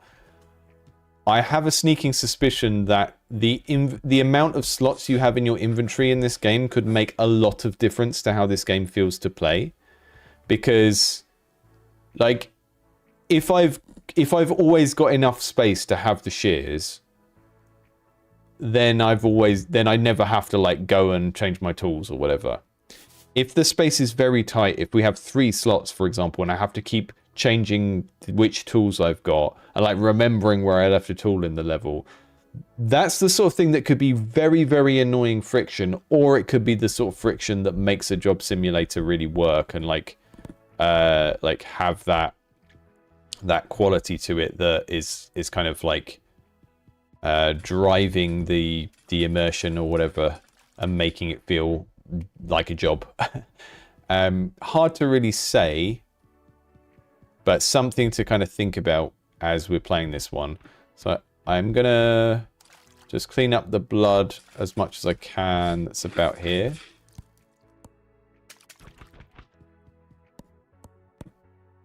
And then I need to put, let's put these down. Oh. G to drop that. Right, wash the brush in it.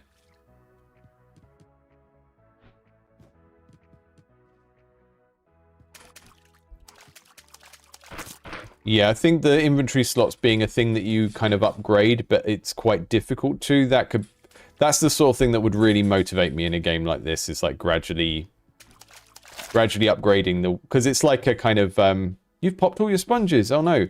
It's like a really big deal, you know, inventory slots. It's like a kind of really big master kind of balancing variable, right? I don't know if you've ever played like a worker placement board game, but like the idea of getting a new worker in a worker placement board game, it's like, it changes everything. It is one of those things, you know? It's like action economy in tabletop, sort of turn-based combat games as well. Like the amount of attacks you have is nearly always like just this big deal. And I feel like the inventory slots in this are going to be the same thing for this, because if I have to move around and change my tools quite frequently, that's going to like just make the most use of the level and mean that I need to remember where things are and understand the layout of the level and all of that kind of stuff. Okay, so we can buy something here. It says 25. I can't actually see how many coins I've got. We might have a problem there. Where's my count of coins? Oh, I can jump higher. Okay, so we get little clicker upgrades like that.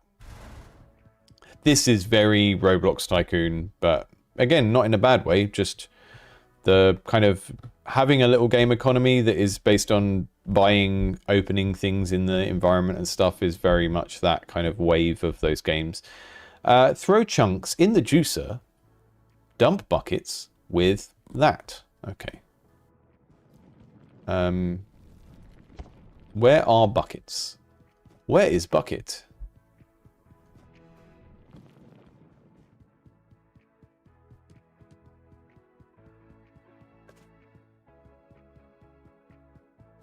Are these called buckets? Oh, is that?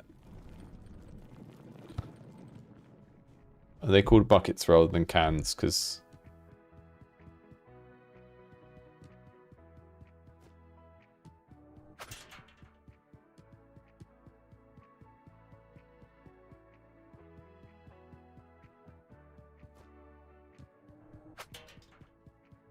so I've never played COD Zombies, so I don't have that reference point, but it seems to be a very beloved thing that comes up a lot. In fact, the third and final game I'm going to play today is also a COD Zombies based thing.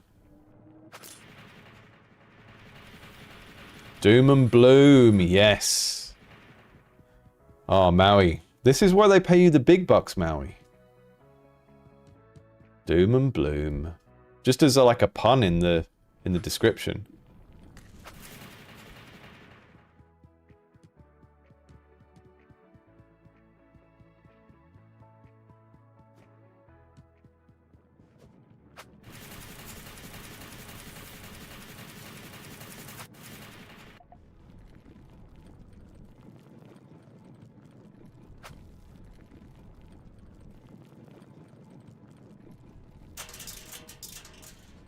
What is happening here? Can I get something out of here? Is there a fill action on there? Throw chunks in the juicer, dump buckets with that.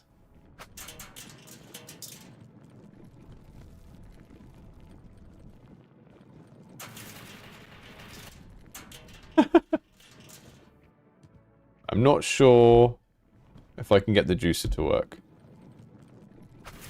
Maybe I need more juice. Maybe I need more stuff. Maybe these don't have any juice left in. That's the problem.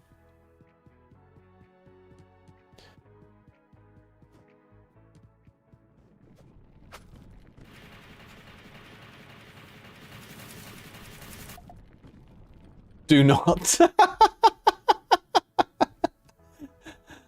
Do not do that.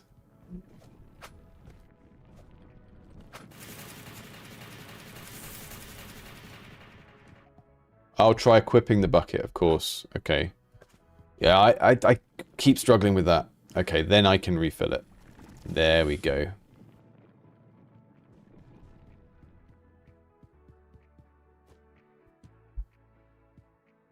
I think a thing that might help as well is when we're in, what do we call?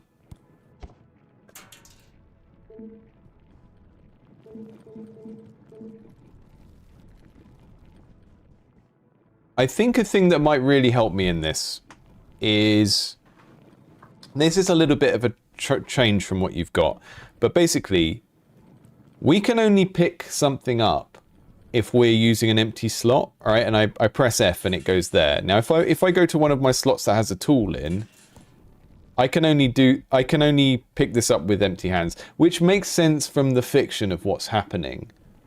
But the UX of it is a little bit confusing. I think it's mainly just because, like, we can do it to items that can be in this state where we're carrying them like that, or we can have them equipped. And it's very easy to kind of forget that distinction.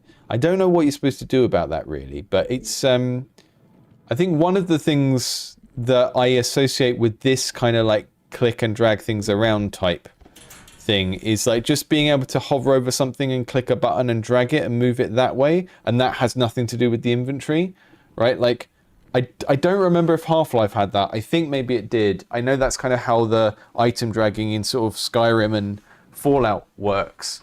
And from like a mouse user perspective, I'm sort of imagining a version of the game where you've got your equipment that you scroll through them, that functions like guns in an FPS. And then the kind of like picking up and carrying things is just like, I can click and hold on the middle mouse button, and then my character just hovers them around or whatever, and it's nothing to do with the inventory slots or the hands. But again, maybe it's something that... Maybe it's an issue that will go away as I sort of play more. But if you're watching other people test this and you keep noticing that people are getting kind of confused between those different modes of interacting with objects and carrying them, then I would like have a think about that, because there might be a simpler solution, you know. And I think I associate that kind of click and drag 3D objects with being a sort of like, I click and hold, and then when I release, I let go of it, because it's temporary, right? And like clicking and holding down to keep something in your hand and then letting go to... That feels much more like the temporary act of just grabbing something and throwing it over there. I think that's my kind of train of thought on that. I don't know if that's kind of how that would work for anyone else, but that's... I feel like that would be more intuitive. Ah, what a beautiful... Oh, look. Look at this lovely place. We can buy some things now. We can buy a rot bloom. We can buy a sponge. I think we need to buy sponges because we need them to clean up.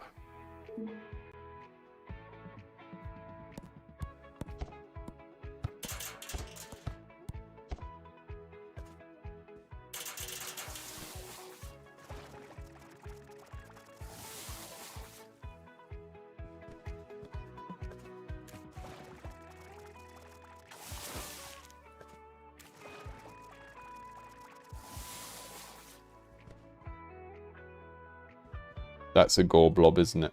Okay, so let's just drop everything we've got for a minute. I love the fact that water doesn't fall. Oh, no, it does! Oh, that's annoying, but also makes sense.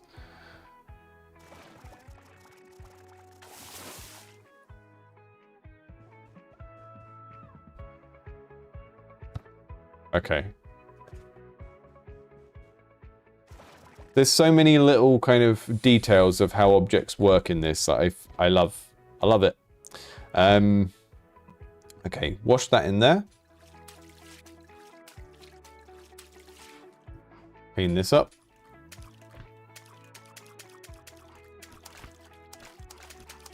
Because like blood that's on the environment is a resource, right, that you're collecting, it means that you can do lots of interesting stuff with the level design in terms of like hiding bloody footprints that you might need to get and stuff like that.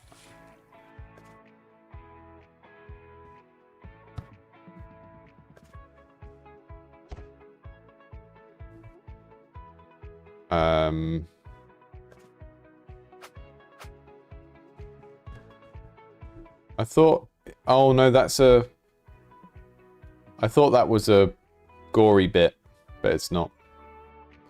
These hold water.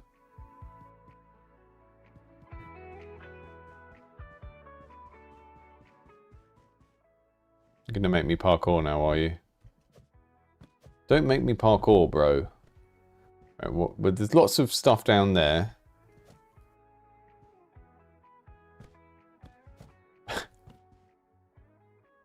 What happened here?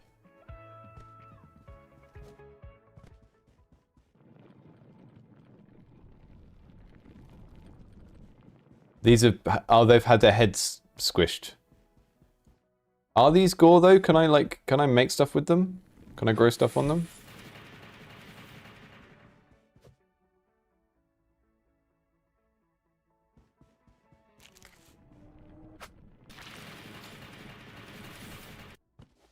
They definitely have blood in them, but I'm not sure whether they can be grown on.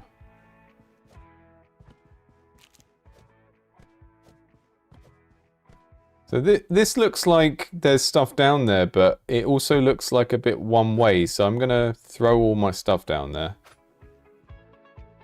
Because I'm not sure what's going to happen when I go down there.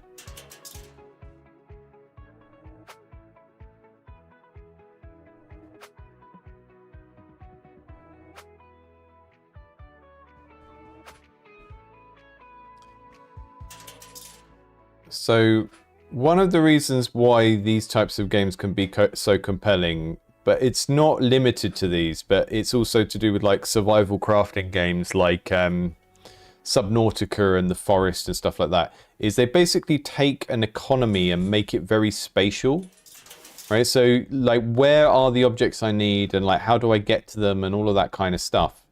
And like, if I'm doing like, let's say Stardew Valley or Harvest Moon, right? Like, I'm engaging with an economy, but it's all just on a sort of 2D grid. If I'm doing that in a 3D space and something might be up on a ledge or whatever, Slime Rancher is a good example of this as well. These kind of games where it's all about an economy and like collecting things and using them in different contexts, but things can be like hidden away and stuff.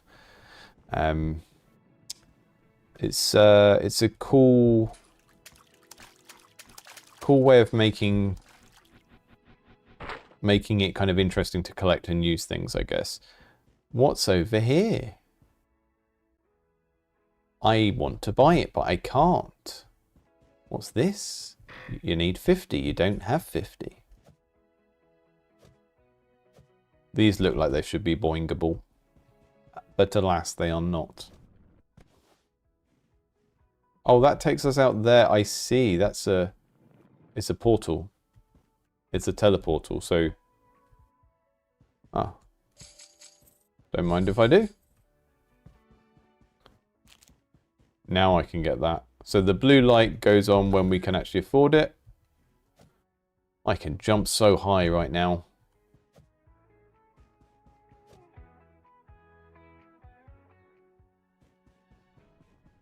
I want to grow some more plants, though.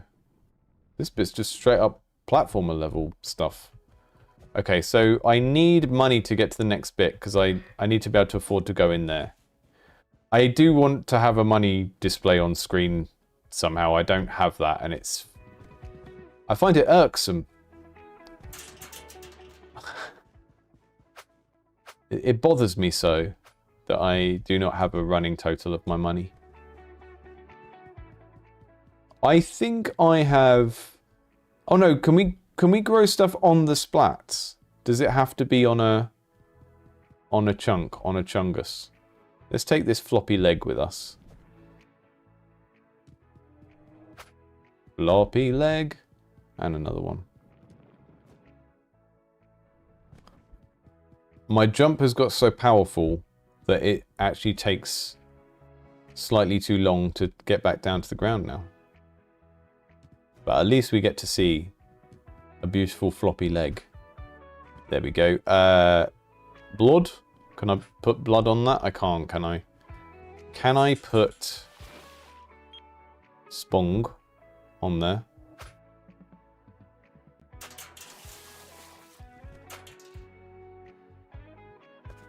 Yeah, I'm still feeling that I want to be able to differentiate between equipping things and just holding them. I do feel like a middle mouse button drag might be better for dragging things around. And for that to not take an, you know, doesn't take an inventory slot, has nothing to do with the inventory. I think that might be better, but I don't know. Right, so we got these guys. These don't count as chunks. I can't grow anything on them. I don't have anywhere I can grow anything, and yet I must. Maybe what I need to do is go back up here and get... Where's my golden shears? There they are. It's time for your surgery. Ah, there we go. I think it just hadn't got all of the... The door needs like 50, doesn't it? I don't think I'm gonna... Not gonna make enough money just from...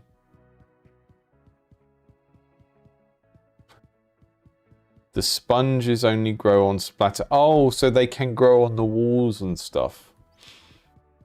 Okay. What I was worrying about was, am I getting stuck? And am I like...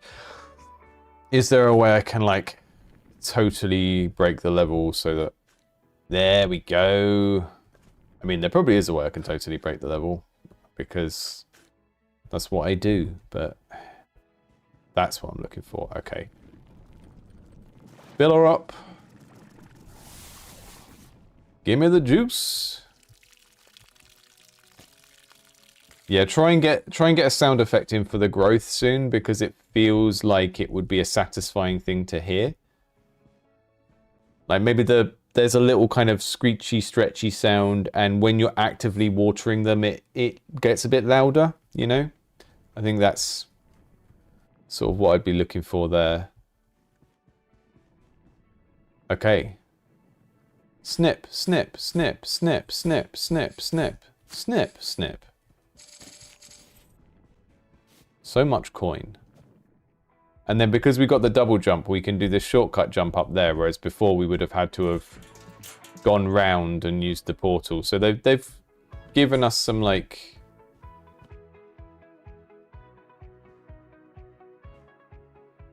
So the rot bloom... Sponge rot bloom. Okay, I'm just going to empty out my inventory now that I know it doesn't really matter if I fall down.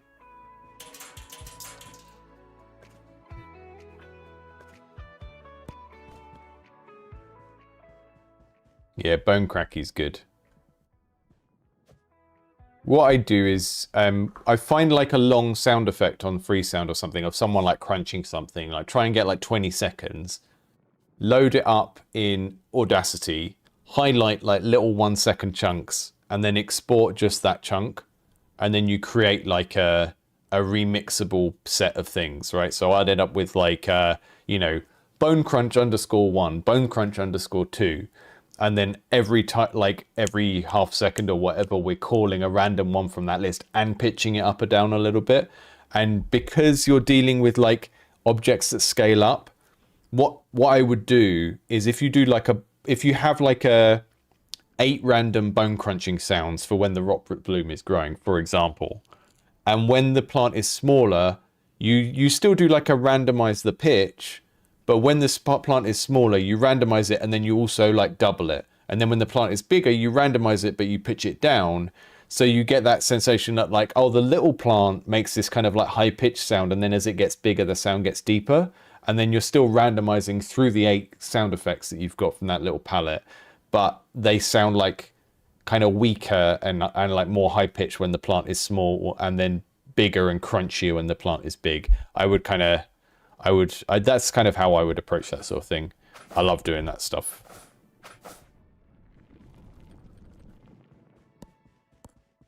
It's the sort of thing that people are like, that sounds really laborious. I'm like, yes, it's cool, it's fun. Bone Cruncher Paul is here with the good tips. Oh.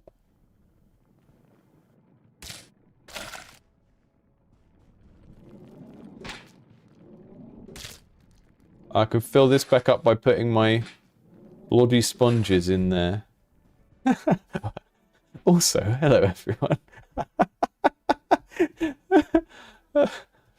Sometimes I destroy a lettuce and I pretend it is human bones. Probably need that, don't we?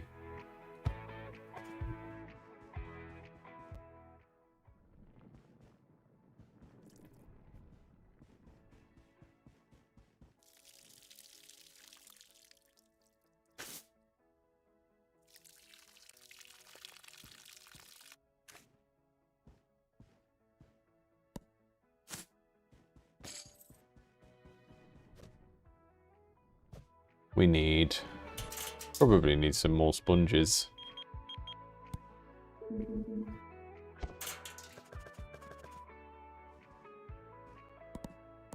And let's take some water down, I guess.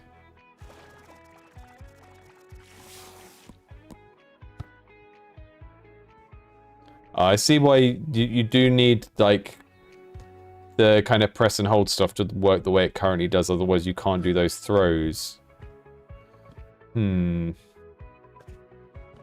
a conundrum.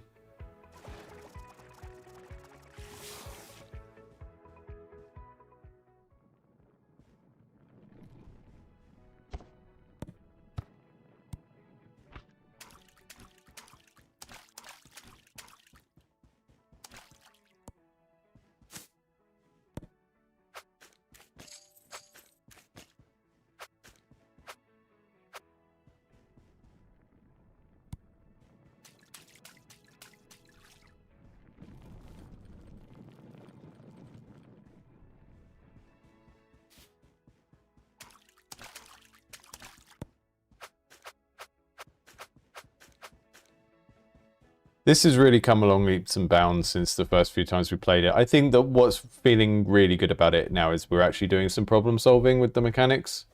And I think, yeah, I think this is probably the 4th time I've played this on a stream now. And I think that the big difference is, you know, before we could see all of this potential in the game because it was a good toy, right? And now it's like, okay, you've taken me through a tutorial where I work out, I sort of learn how to do things and what things are, and now you've presented me with a situation where I actually need to use the tools to problem solve. And that's great. And if anything, there's a chance that this scenario might be a little bit too difficult as the first bit of like real problem solving in the game, but I'd rather we started off there and made it easier from that than started off with, like, you know, just kind of do the instruction, because we're getting people to like think in the way that they need to do the game, and it's become a puzzle now, and that's interesting. Okay, pick those up. No.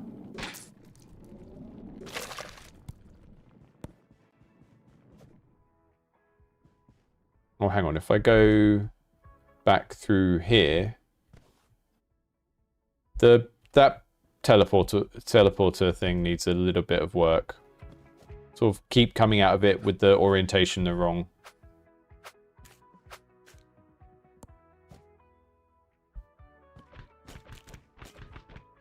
Your mop is useless without sponges. Oh. Managed to get out of the level then.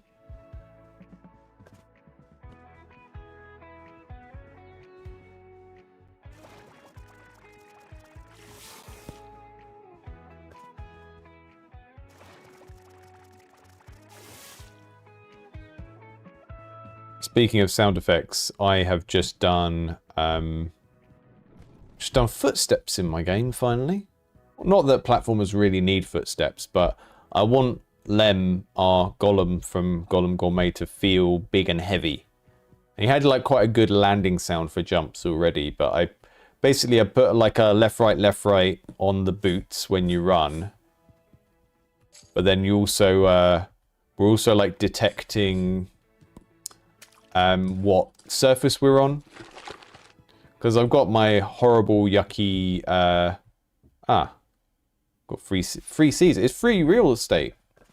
It's free real estate. I've got like horrible yucky mushroom land that's like Khalid from Elden Ring, and that now makes horrible squishy sounds when you run across it, which is good.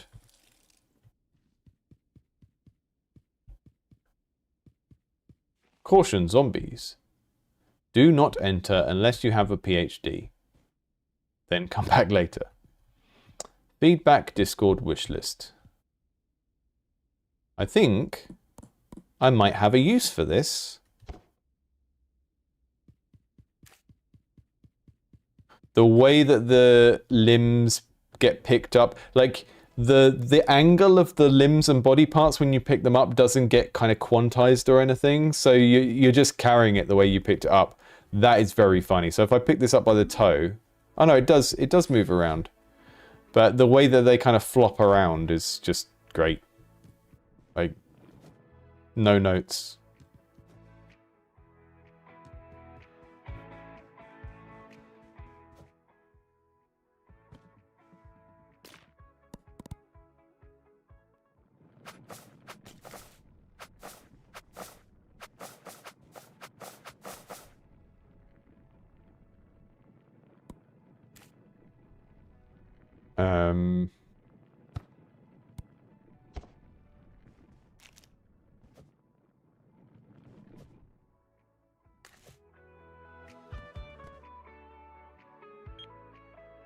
Sponge. Spunge.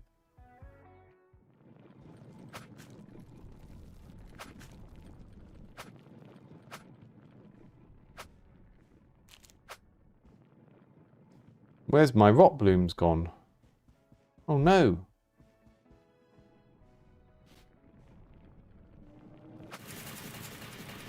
Do you get any juice out of something like that that's been drained dry? Is there any?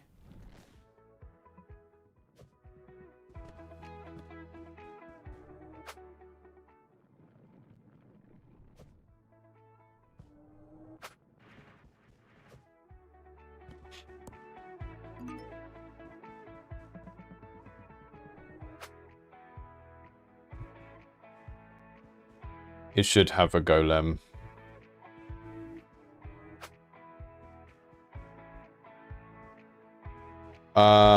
Okay. I didn't realize that was happening.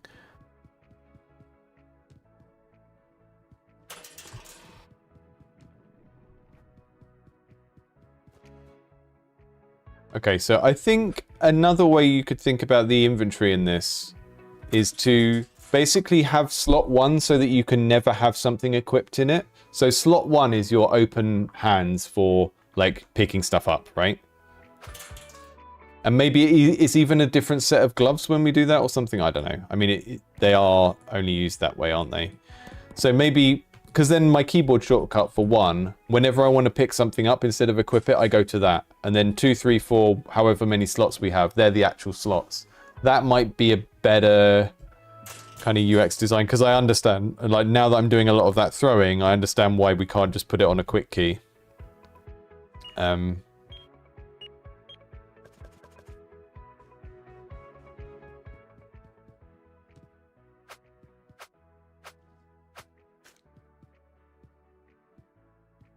It's a bit harsh that we lose those if we don't land them.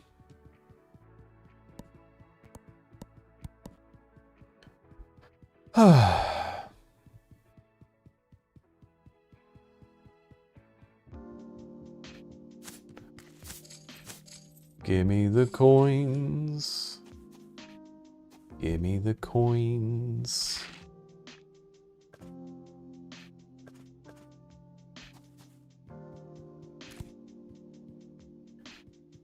Yeah, we want to... Mate.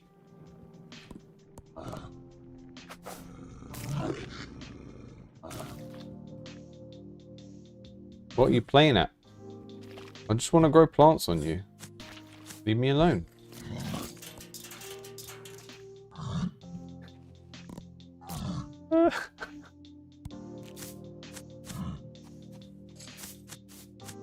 But the first time that happens, it's a bit freaky, and then you realise it's actually helpful that it's following you around. As unpleasant as it may be. I do love a video game transformation where something scary becomes something helpful. You know, in the forest where there's those creatures that you can kind of kite into chopping the trees down for you? So satisfying. Okay. Those aren't going to grow. That's what I need.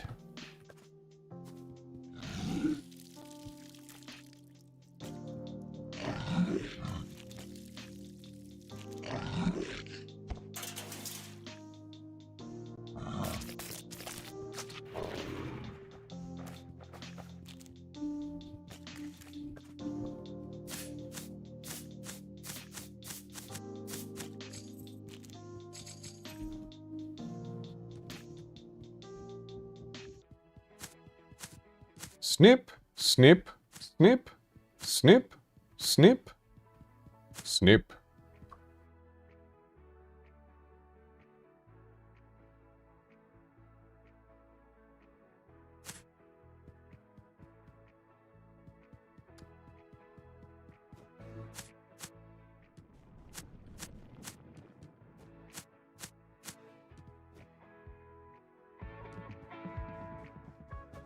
I think I've got enough. Do I need 50?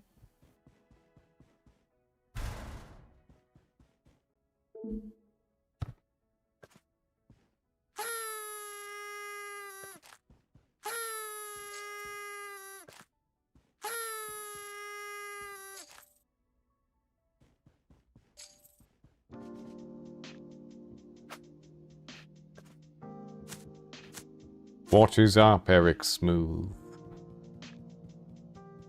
If that is your real name. Easy.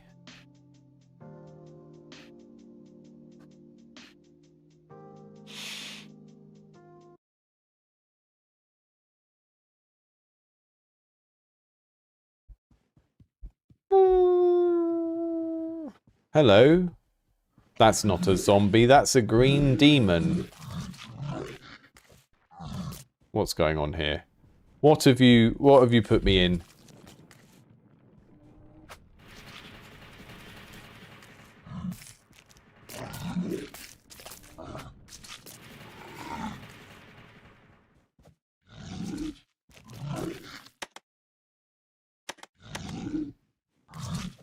Stop.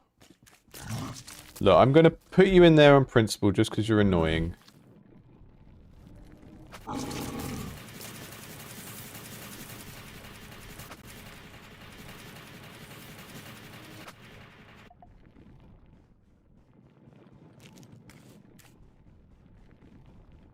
Oh, you're back? What's going on here? What is this? What is this?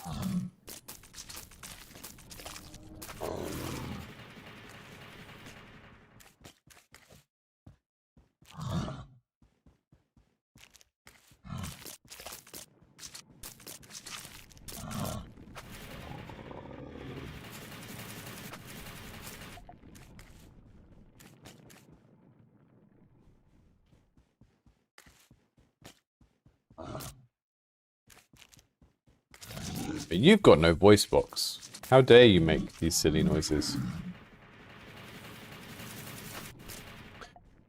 Okay. Is that done? Is it a gore driven?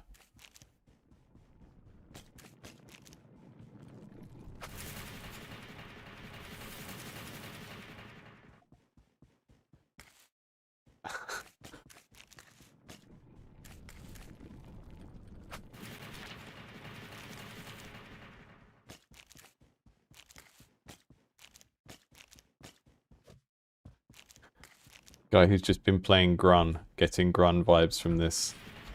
I did that at the weekend at the cinema. I went to see Teen Sex and Death at Camp Miasma. And I was like, I'm getting I Saw the TV Glow vibes from this. I wonder why that is.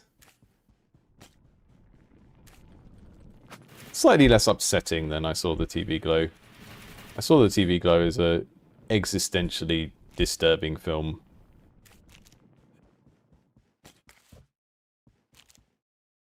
Toggle power, toggle power, toggle power, toggle power. I think that's it. Yeah, this is pushing in a really cool direction. I know, like, we've called it a job simulator, and like before we talked about how this would work as a sort of co-op friend slop kind of game. I think that the whole friend slop thing is interesting because traditionally, to make a good co-op game, you had to design a game where everyone had to work together, or you failed, and that's like the design principle behind things like Overcooked and Left 4 Dead. And I think the thing that makes a friend slop game is that it doesn't really matter if your friends aren't very good at the game because you're not really there to actually have to work together well to beat it. The design of this so far, like what I've seen of the actual level that we got to play today, which the game didn't really have before because it had a sort of sandbox and then a tutorial. And now it's got a tutorial that really kind of builds up into actually requiring you to do some problem solving, which is great. I think you might have sort of stumbled into making something a little bit more cerebral than it looks on the surface. And that's not a bad thing. But yeah, if you're not intending to lead with it being a multiplayer game, then maybe pushing in the direction of something like Portal, you know, physics-based test chamber type puzzle things is a good one. And it's really neat that it's got this like tight little economy of different plants that do different things and different tools that work together. I would still continue to think about how the picking up versus equipping things work, because it is it was one of those things where like I feel a little bit of confusion about it, and then I think, okay, we'll check back in half an hour and see if I'm still messing up with it. I'm still messing up with it. So I would think about like those inventory slots. Slot 1 is just always open, and that's the slot that you switch to pick things up and drop them. And then all of the other slots are equipment, and you can't switch to them unless there's an equipment in there. Something like that could work, you know, almost like in a FPS, like you always have your knife or your kick or whatever as number 1. I think something like that could work, but that's a point of friction that I didn't really get past, and it didn't get better even once we'd been through it and practiced a little bit. But the level design of like what I needed to do to progress out of that initial bit, I think I ended up being quite dependent on going back to the start and taking the resources from there. But the game is proving that you can do that bit, and that's there's a brilliant talk on Thinky Games from ThinkyCon last year by Adam Atonic, who made Cannibal and a bunch of other games, where he says like you have to make something to know what you're making. And like every stage of making a game, you're sort of proving what you're capable of doing, and you're finding out what the game you're making is, and you're like testing what you enjoy making as well, because obviously there's going to be parts of making any game that you don't enjoy, but the like larger percentage of it are things that you're good at and you enjoy, the more likely you are to like make a high quality game and finish what you're making. And I feel like this is starting to prove itself in terms of like your ability to make a level that requires some sort of problem solving. And the game is a weird pitch in terms of like the tone and everything, like we discussed when we looked at the Steam page, but it's cool. And I like the fact that it has this range inside of it where it can be this kind of chilled out power wash simulator type thing where you're not really focusing on solving the problem or getting to the next bit, and you're just like playing around with it like toys. There's like a mode, I don't mean like a literal mode, but there's like a way of approaching the game as you're playing it that is that. And then there's a way of approaching the game where you're much more focused on like trying to solve a problem. And you've basically, since the last time I played this game, it has problem solving in it now, which it didn't really before. And it's really starting to feel like it kind of has a direction that it's going in. So that's great. Last thing I wanted to check out today was like a top-down. I think it's a top-down shooter, maybe. It's called Death Candle. It's based on COD Zombies. I don't know how much of that is actually anything to do with COD Zombies, but it's like you know, got that kind of wave defense type thing. So if I just find where I downloaded that to, because I've moved a bunch of stuff around. There it is. And then we'll finish up on that today. And then I've got to go and make some food. Because I require sustenance. So I'm just going to check this out for like 10 minutes at the end. Probably a little bit too tired to be playing an action game right at the end of a stream.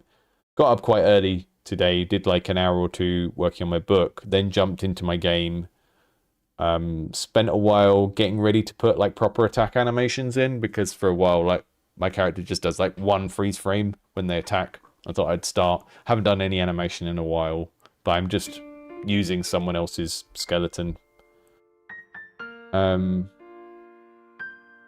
Candle. Can I play this with a controller?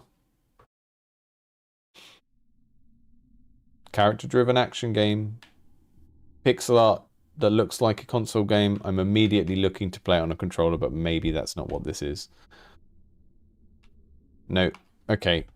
Where's the to move? To interact. Who are you? Your eyes open at last. I wish I had more time to explain, but there isn't much left. The darkness has already swallowed most of the light. They are after the ancient cubes to awaken the one who should never rise. Before I send you back, I need you to be prepared. Here, try this. Let's see if you can hit 10 of my pounds. Okay, okay, it's twin stick shooter with the keyboard and mouse. Okay, so we're aiming with that. We're shooting with that. We've got a little dash with space.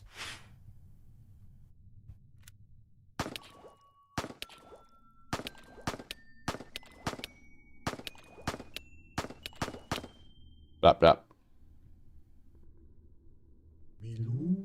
Not bad. You're landing your shots, but can you keep up the pace? It's time to bring down something harder. Aim directly at my rooks and hit them until they're purified.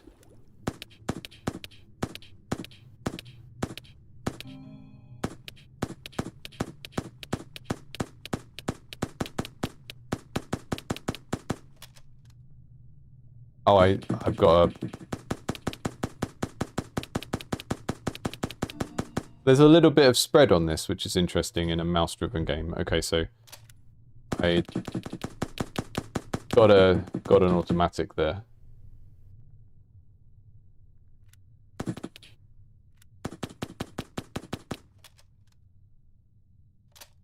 I love it when the bald wise person gives me a Glock. I don't know if it's bald. I think it's a candle. It's a candle person. You no take candle.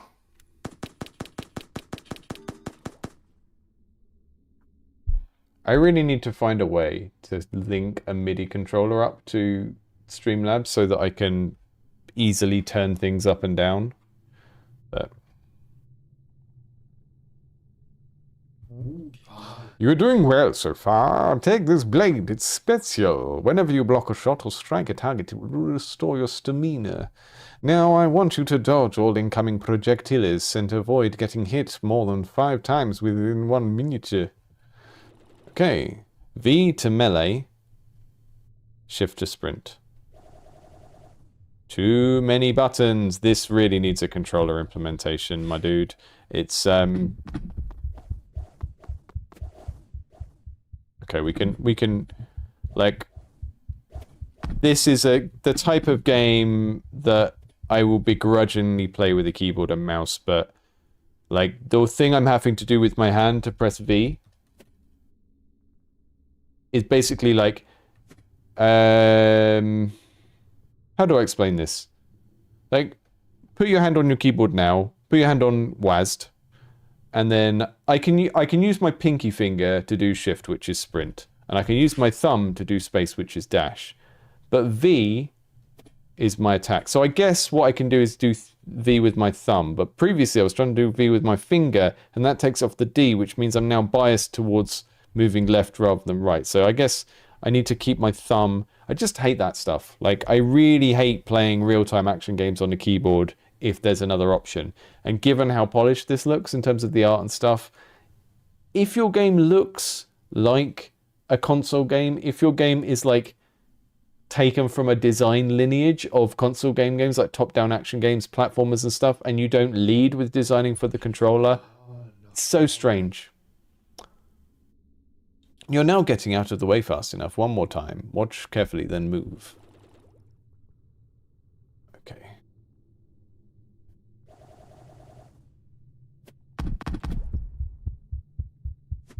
Yeah, trying to do parry with the V key. It's just not working for me now.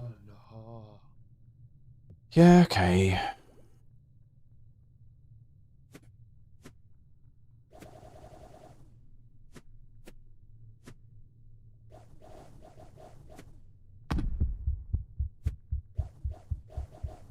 I was hoping that was going to ping them away. Got to last till that timer runs out.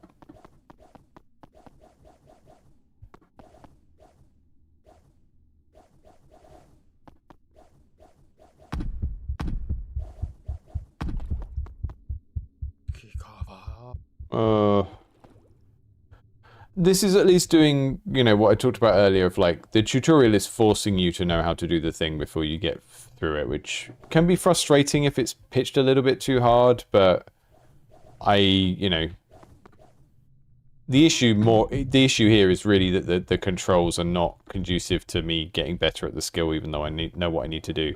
And that's because the skill test isn't really about reacting to the game. It's about understanding the weird things I've got to do with my fingers, because I'm playing a game I should be playing on a gamepad with my left hand entirely, right? With my weak hand. A whole minute is a lot, yeah.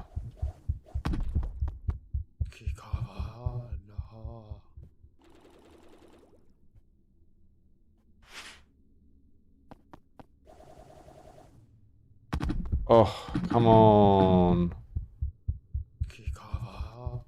I'm looking for a reason to end this stream early. I mean, it's not early. We've done our 2 hours. I'm looking for a reason to prematurely end playing this game, and you're giving me a lot of them. And I know, like, this has been on itch for a while, so I know I'll go and read the comments and people will be like, "This is amazing," but there's a lot of sickos on itch. I just have a very strong association with certain types of games, and like, the only time I really want to play an action game with a mouse and a keyboard is if I'm playing like a first-person shooter on a PC, and even then, has to be a good reason.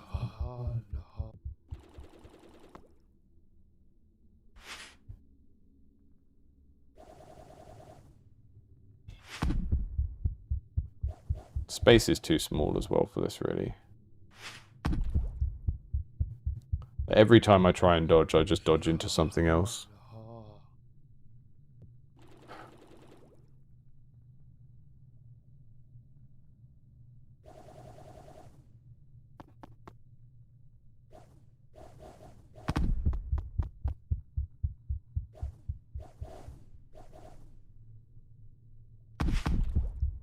Yeah, I don't know if the game is going to be necessarily harder than this. It's just this isn't interesting enough for me to feel okay trying to do it over and over again, you know?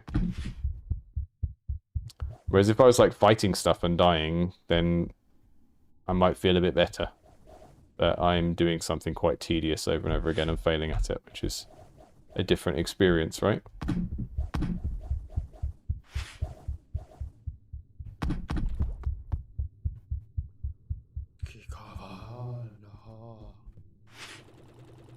Hey, what dog?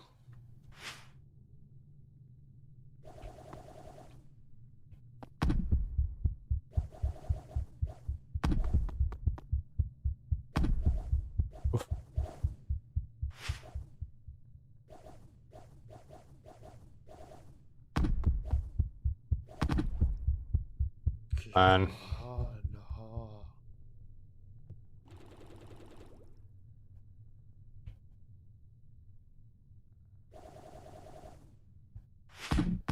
Oh. No, I can't be bothered with this. Let's do skip tutorial and just get into the game. Okay. I'm going to have missed a bunch of stuff now because we tested that. And yeah, I think maybe this is one of those, someone has been making it on their own for a very, very long time and gotten too used to how the game plays. Okay, we've got grenades, we've got sword, which has ammo for some reason, and then we've got... Okay, we're going to get some zombies now.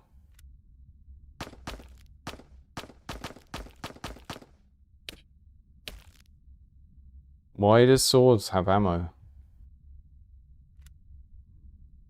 Maybe a bomb could break that, okay. But not a grenade, okay.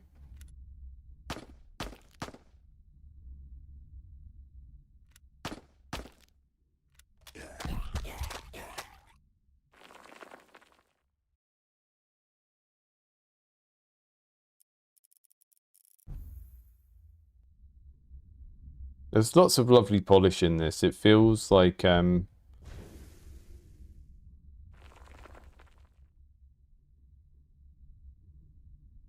one of those projects where someone has like really, really like tried to make something to professional quality and then maybe needed to play it with people a bit more in that process, you know? Right, our candle means we can't see that far to fight things. I also don't like this weird fog of war effect where we can see the level but not the monsters. It's bugging me out as well.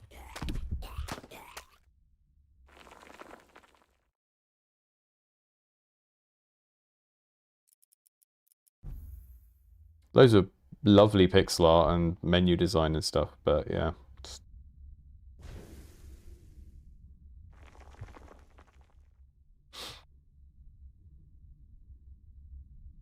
Feels like a real kind of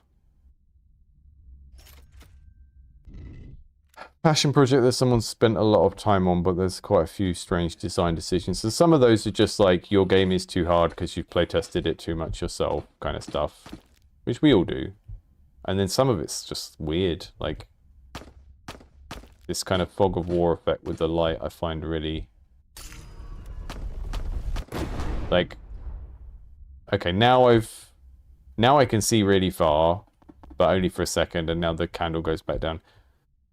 Like, it does have too much friction. Like, what is supposed to be more interesting about only being able to see that far? Well, what it does is it's exactly what I was saying about Rob's Chair Champions the other day, the racing game. If I can't see very far, I don't have much context. There's less for me to process with my brain, so I can't think very far ahead. That makes the game more difficult, but it actually just also makes the game less interesting, because at any given moment, all I'm looking for is what's coming up in this tiny little circle around me. So now, rather than playing like a spatial game about exploring and going, oh, look out over there, look out over there, I don't have a very big context to respond to. It becomes like a rhythm game of like, do these quick time events that is just the things that are very, very close to you. And like, I can see how that might appeal to someone who is very driven by skill-based type stuff, but it's like, I don't like this light limitation mechanic. I can see where you're coming from with it. Like, the whole game's been built around it. You've built the game around the idea that you're a candle, and when your candle is low, you can't see very far. But yeah, it's just... Let me go and find the itch page for it. I want to see what the dev says about it and see how other people have been receiving it, because there will be some sickos that like that and are like willing to get over the initial frustration, but couldn't get through the tutorial. And then when we got to the main game, it's just the candle radius is so small that the game is just responding to things that are right next to you already.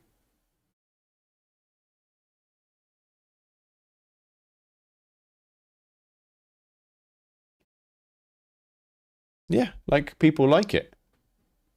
Right, exactly. Why gun if I can only shoot 2 feet away because I can't see? And again, maybe the issue is that the dev has played it a lot and the people who have playtested it are quite hardcore. So they're getting further and they're getting to a point where they've got some power up that lets you see further or whatever. I'm not going to get to that point because the base experience of like what the first minute of the game is just too annoying. Um, well, I think it is supposed to be a horror game, but if that's the case, why are we a cute candle, you know?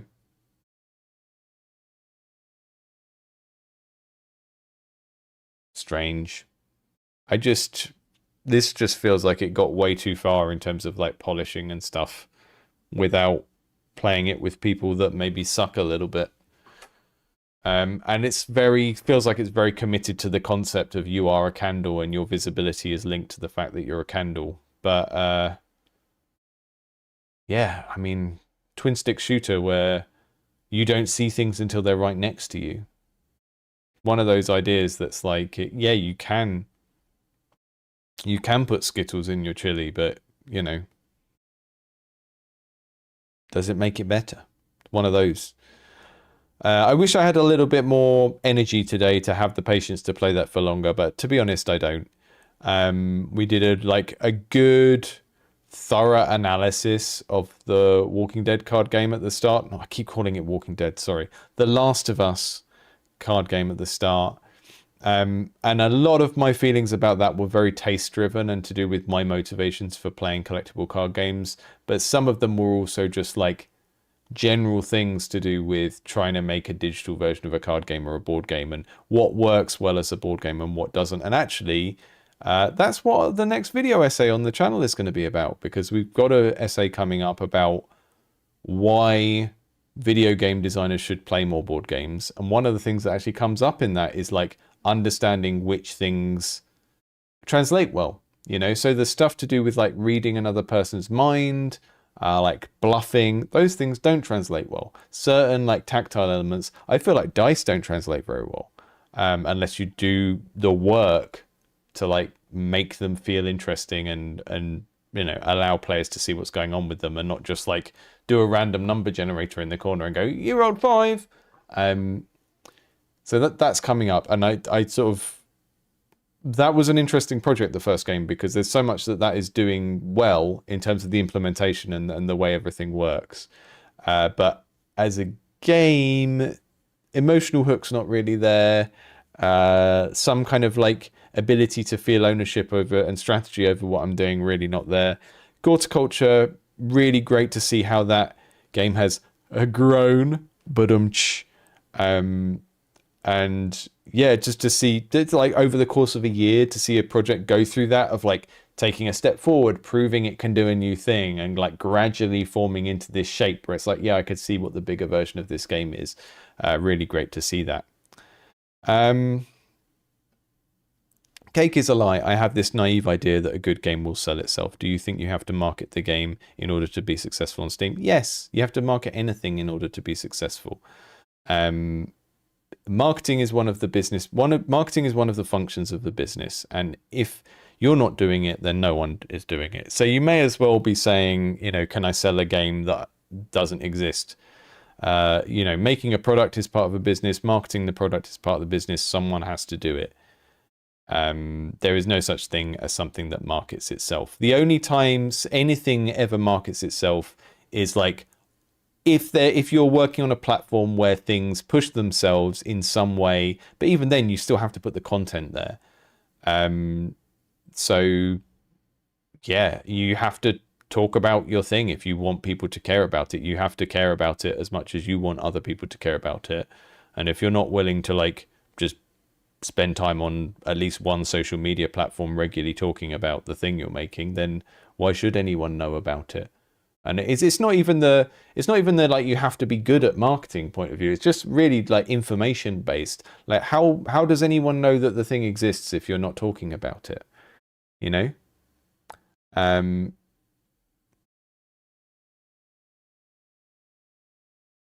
But yeah, I mean, I have a lot of thoughts on that. We'll have a video on the Patreon on up about it next month, I think, because someone asked about it. But I think the important thing is to drill down into the reason why you don't like doing marketing. Because a lot of, and when I say marketing, I mean promotion and advertising, because actually product design is part of marketing as well. Marketing is just anything you do to operate in a market, right? So what we talk about as marketing is actually advertising and promotion, which is only part of marketing. So like understanding who your game is for and like developing a community around your thing and like playtesting it, those are all marketing as well.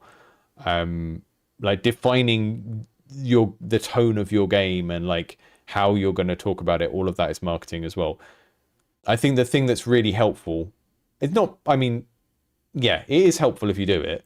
But the thing that a lot of people never get over is understanding why they don't like doing advertising and marketing in the first place, which is that it's embarrassing, right? So most of the things we do when we're making a game are difficult things, but they are difficult things where you get to fail in private. So if your code doesn't work or your animation looks bad or whatever, you can fail in private and go, oh, this sucks, but I'm not going to show anyone.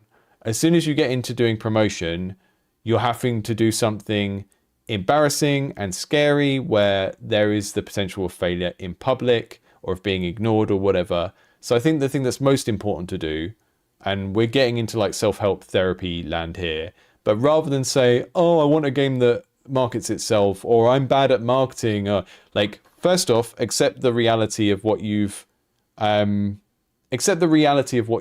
to do, right? If you've decided to create an independent business creating and selling products, someone in that business has to perform the function of marketing them. And that sucks, but it's just a reality of the thing that you chose to do, unless you're going to, try and get a publisher to do the thing. Even then, they still want to see that the thing is marketable. And the only way that you would know that is if you've started doing that a little bit yourself anyway. So accepting the reality of the thing that you have decided to do. If you want to make games as a hobby, you don't have to do any of this. So it's really something that comes from your choice to sell a game. No one is forcing you to sell a game. No one is forcing you to make a game. No one says if you make a game, you have to sell it. But as soon as you make that choice to say, like, the game I'm making is for sale, then you need to accept the reality of that choice, and marketing and operating in a market is one of those. And then the other thing is getting at the core of the reason why you don't like doing it, which is embarrassment and like the fear of failing in front of people. And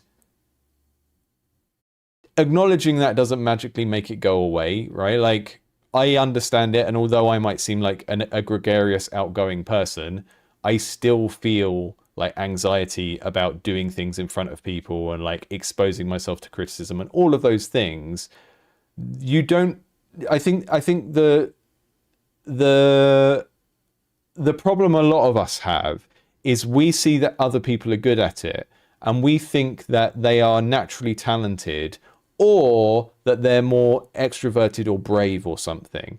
And it's really a case of like, feel the fear and do it anyway, because anyone who's got a project, whether it's a game or a film or a music or a comic, is always going to feel a little bit worried that people are going to hate it, or worse, like be so disinterested in it that they don't give you any feedback at all. Everyone feels that. And the thing that you need to get, obviously you can get better at marketing, like what we did earlier, where we like looked at the Goreticulture page and talked about like how the language could be improved, what's working in the trailer, or there are like hard skills, like practical skills you can get better at.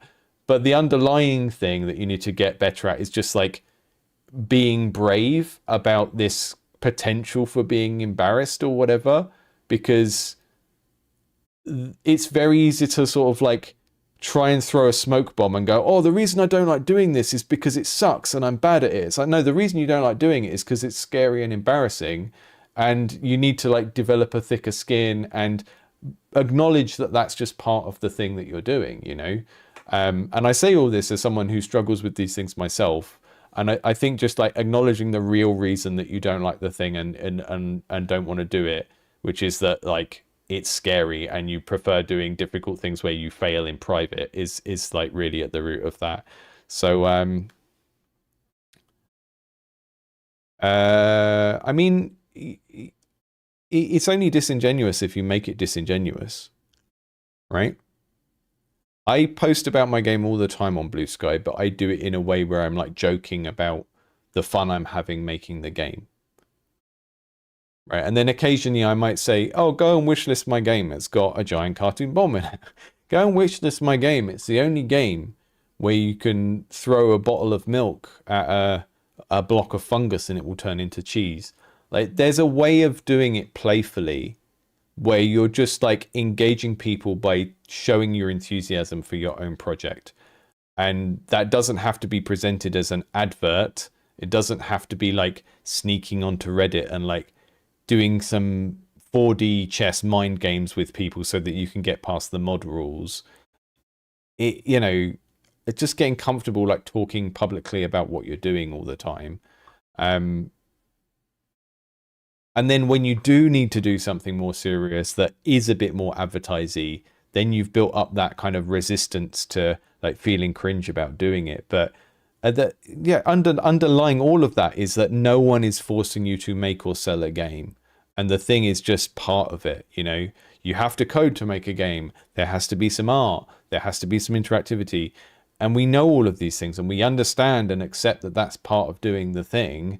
And like making people want to buy the thing is also part of the thing. And if you want to make games and you don't want to do that, then your focus should be on making games as portfolio pieces so that you can get a job working for someone else. Like you can program other people's games and let them handle that side of things.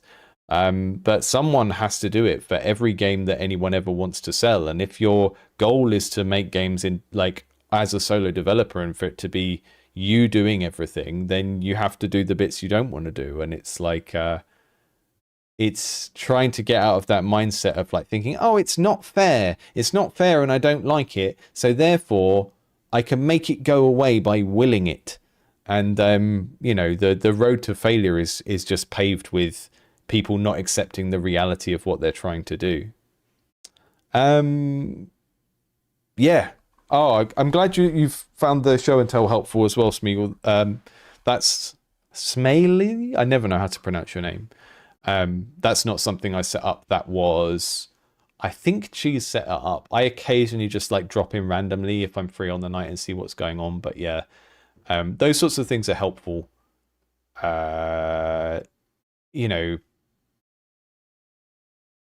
Everyone has to get used to presenting things at some point, particularly if you're doing something which is fundamentally you're starting a business. I always used to encourage students at our uni to present to the public basically as soon as they had something, because otherwise you see people that have just spent years making something wonderful and then you meet them at a convention and they're sat in a corner going, don't look at my game. And it's like, you're there to show it off. Yeah. Anyway, great chat. Thanks for joining today. See you all soon. I will be back next week. I think we have something scheduled for the 1st, and then after that, the September schedule will be up at some point next week, I guess. Thanks for joining today, folks. Have a good rest of your Thursday.